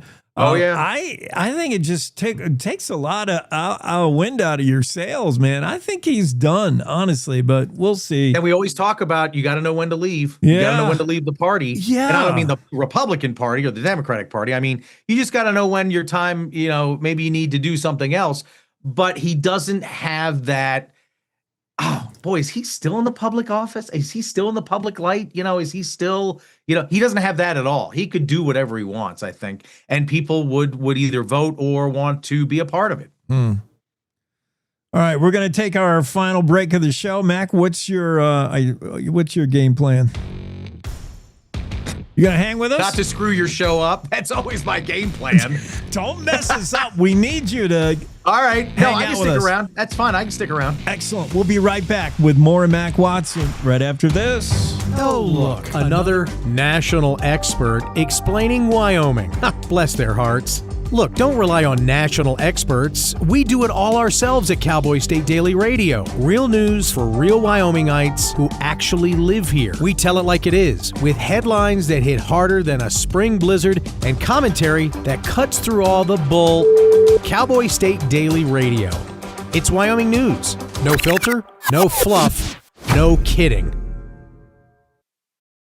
You're listening to the Cowboy State Daily Radio Network. Wyoming is a place of unlimited potential, a place that inspires us to dream. Since 2014, Wyo Lotto has given back over $180 million to our great state through transfers, winnings, commissions, and more. Dollars that have gone directly into your cities, towns, and counties.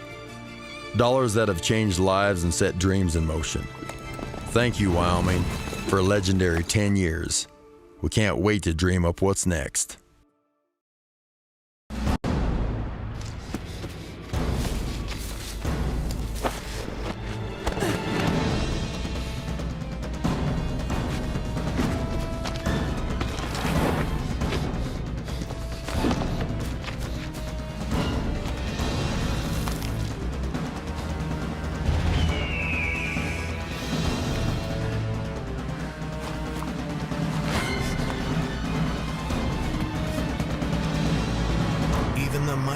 Might not see it coming.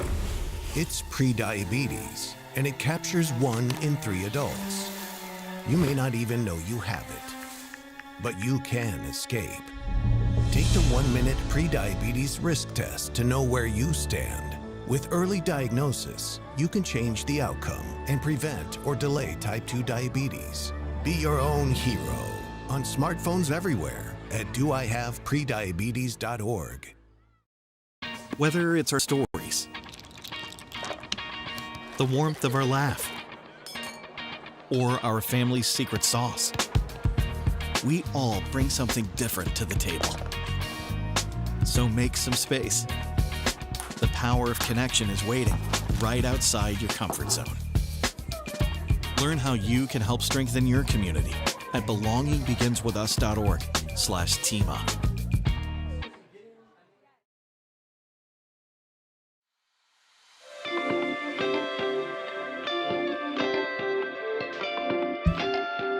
Back to the conversation with Mac Watson. Back to the news of the day, the Cowboy State Daily. Well, they're coming for our guns. That's always fighting words. And they're coming for our rodeo. You better not. Yeah. You know, yeah. Go ahead. Before we get into the topic, the issue regarding rodeo and what's going on in New York City, the rodeo license plate, Mac, I was just at the clerk's title office to pick up my new alumni plates.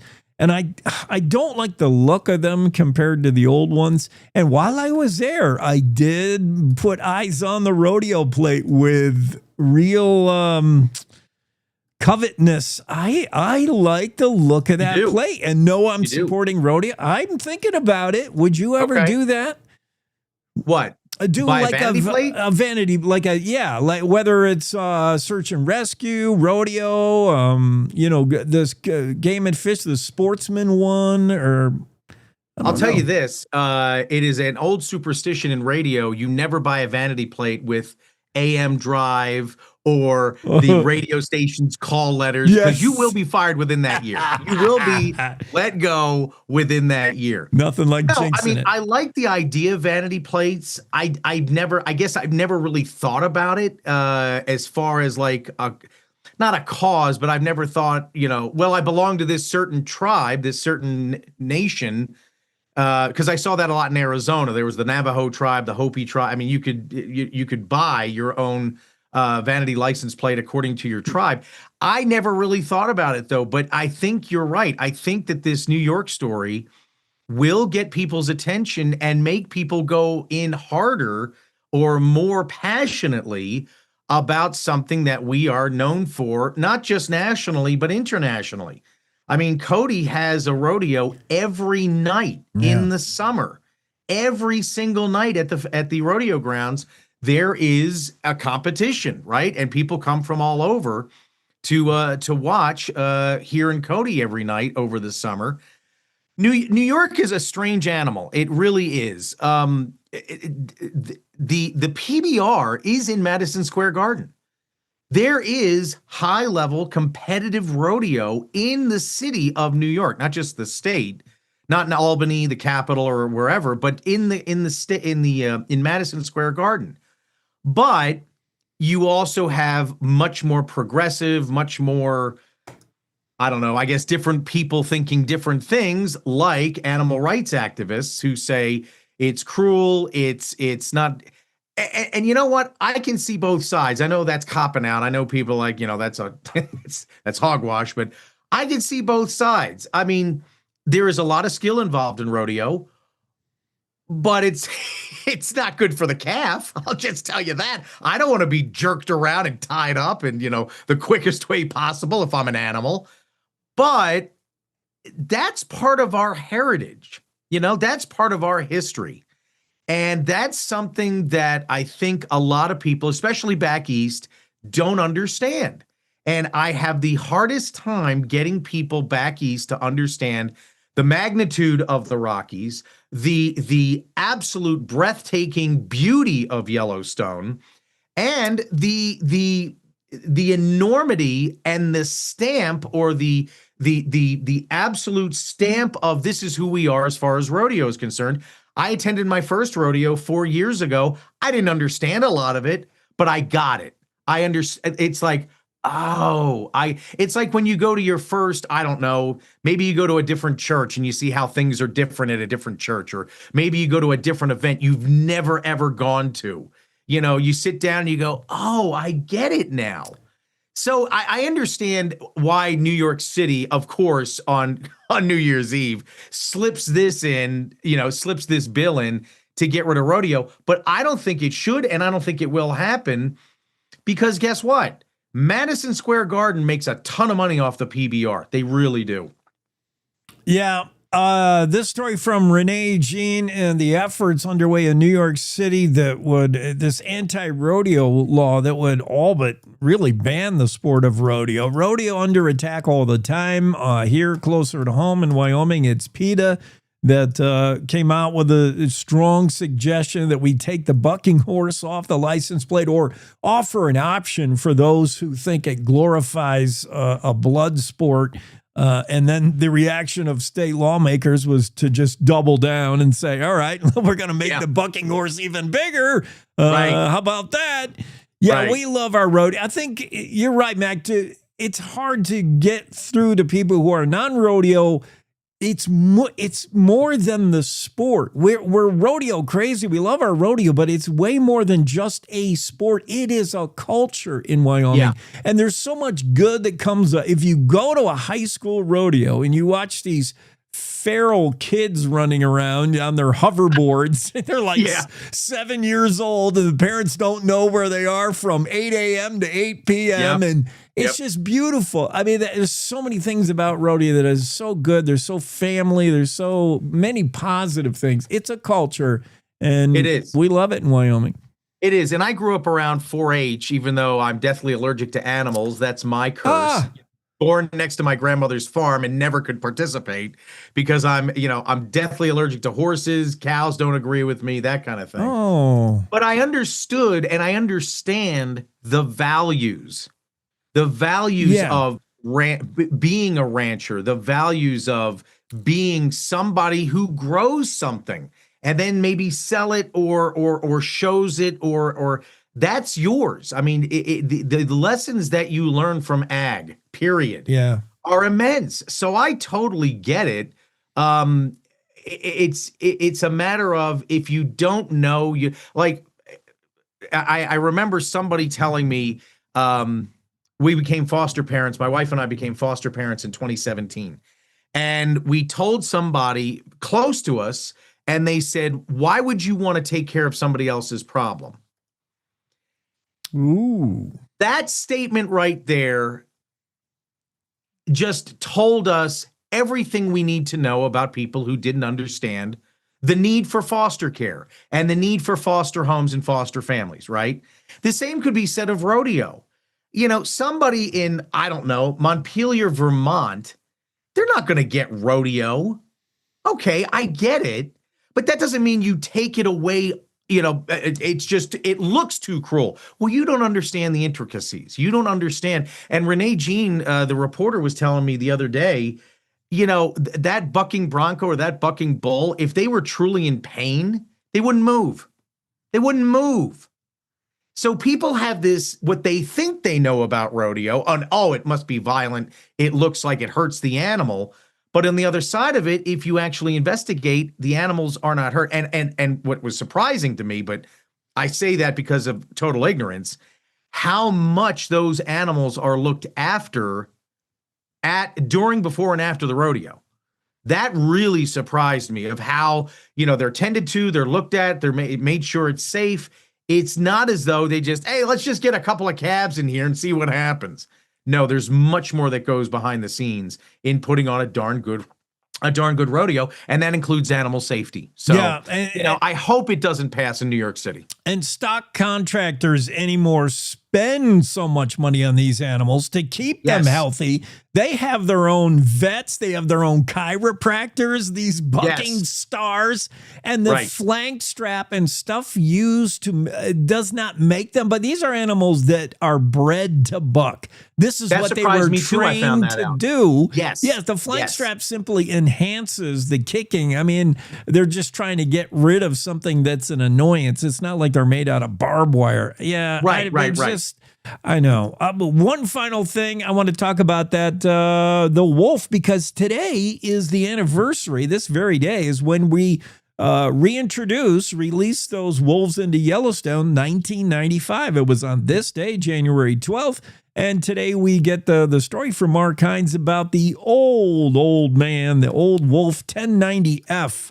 She's been around a while. Yeah, she's been around a while. She broke the record. There was another wolf that was 11 years, 8 months, and unfortunately, she died from her injuries getting into it with another wolf pack in Yellowstone. 1090F, which sounds like a tax code, but 1090F has made it to 11 years, 9 months. And Mark said that is remarkable because you have so much fighting inside Yellowstone that wolves really don't make it past 5-6 years. That surprised me. Yeah. That really surprised, because I'm assuming, okay, wolves like dogs. Well, my dog's 12 years old. Okay, what's the big deal?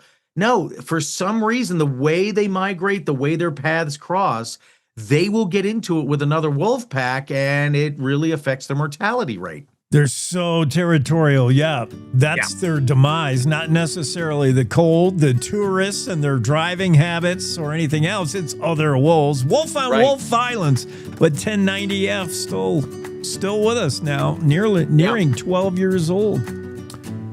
Mac, have yourself a great Monday. All right, you too, man. I'll talk to you soon. All right. Cowboy State Daily Show with Jake, and that's going to wrap it up for us on a Monday edition of the show. We can't do it without you, and thank you so much for making us a part of your Monday morning. We'll see you again tomorrow, same time. Good morning. This is the Cowboy State Daily Morning Show with Jake. The new way Wyoming wakes up.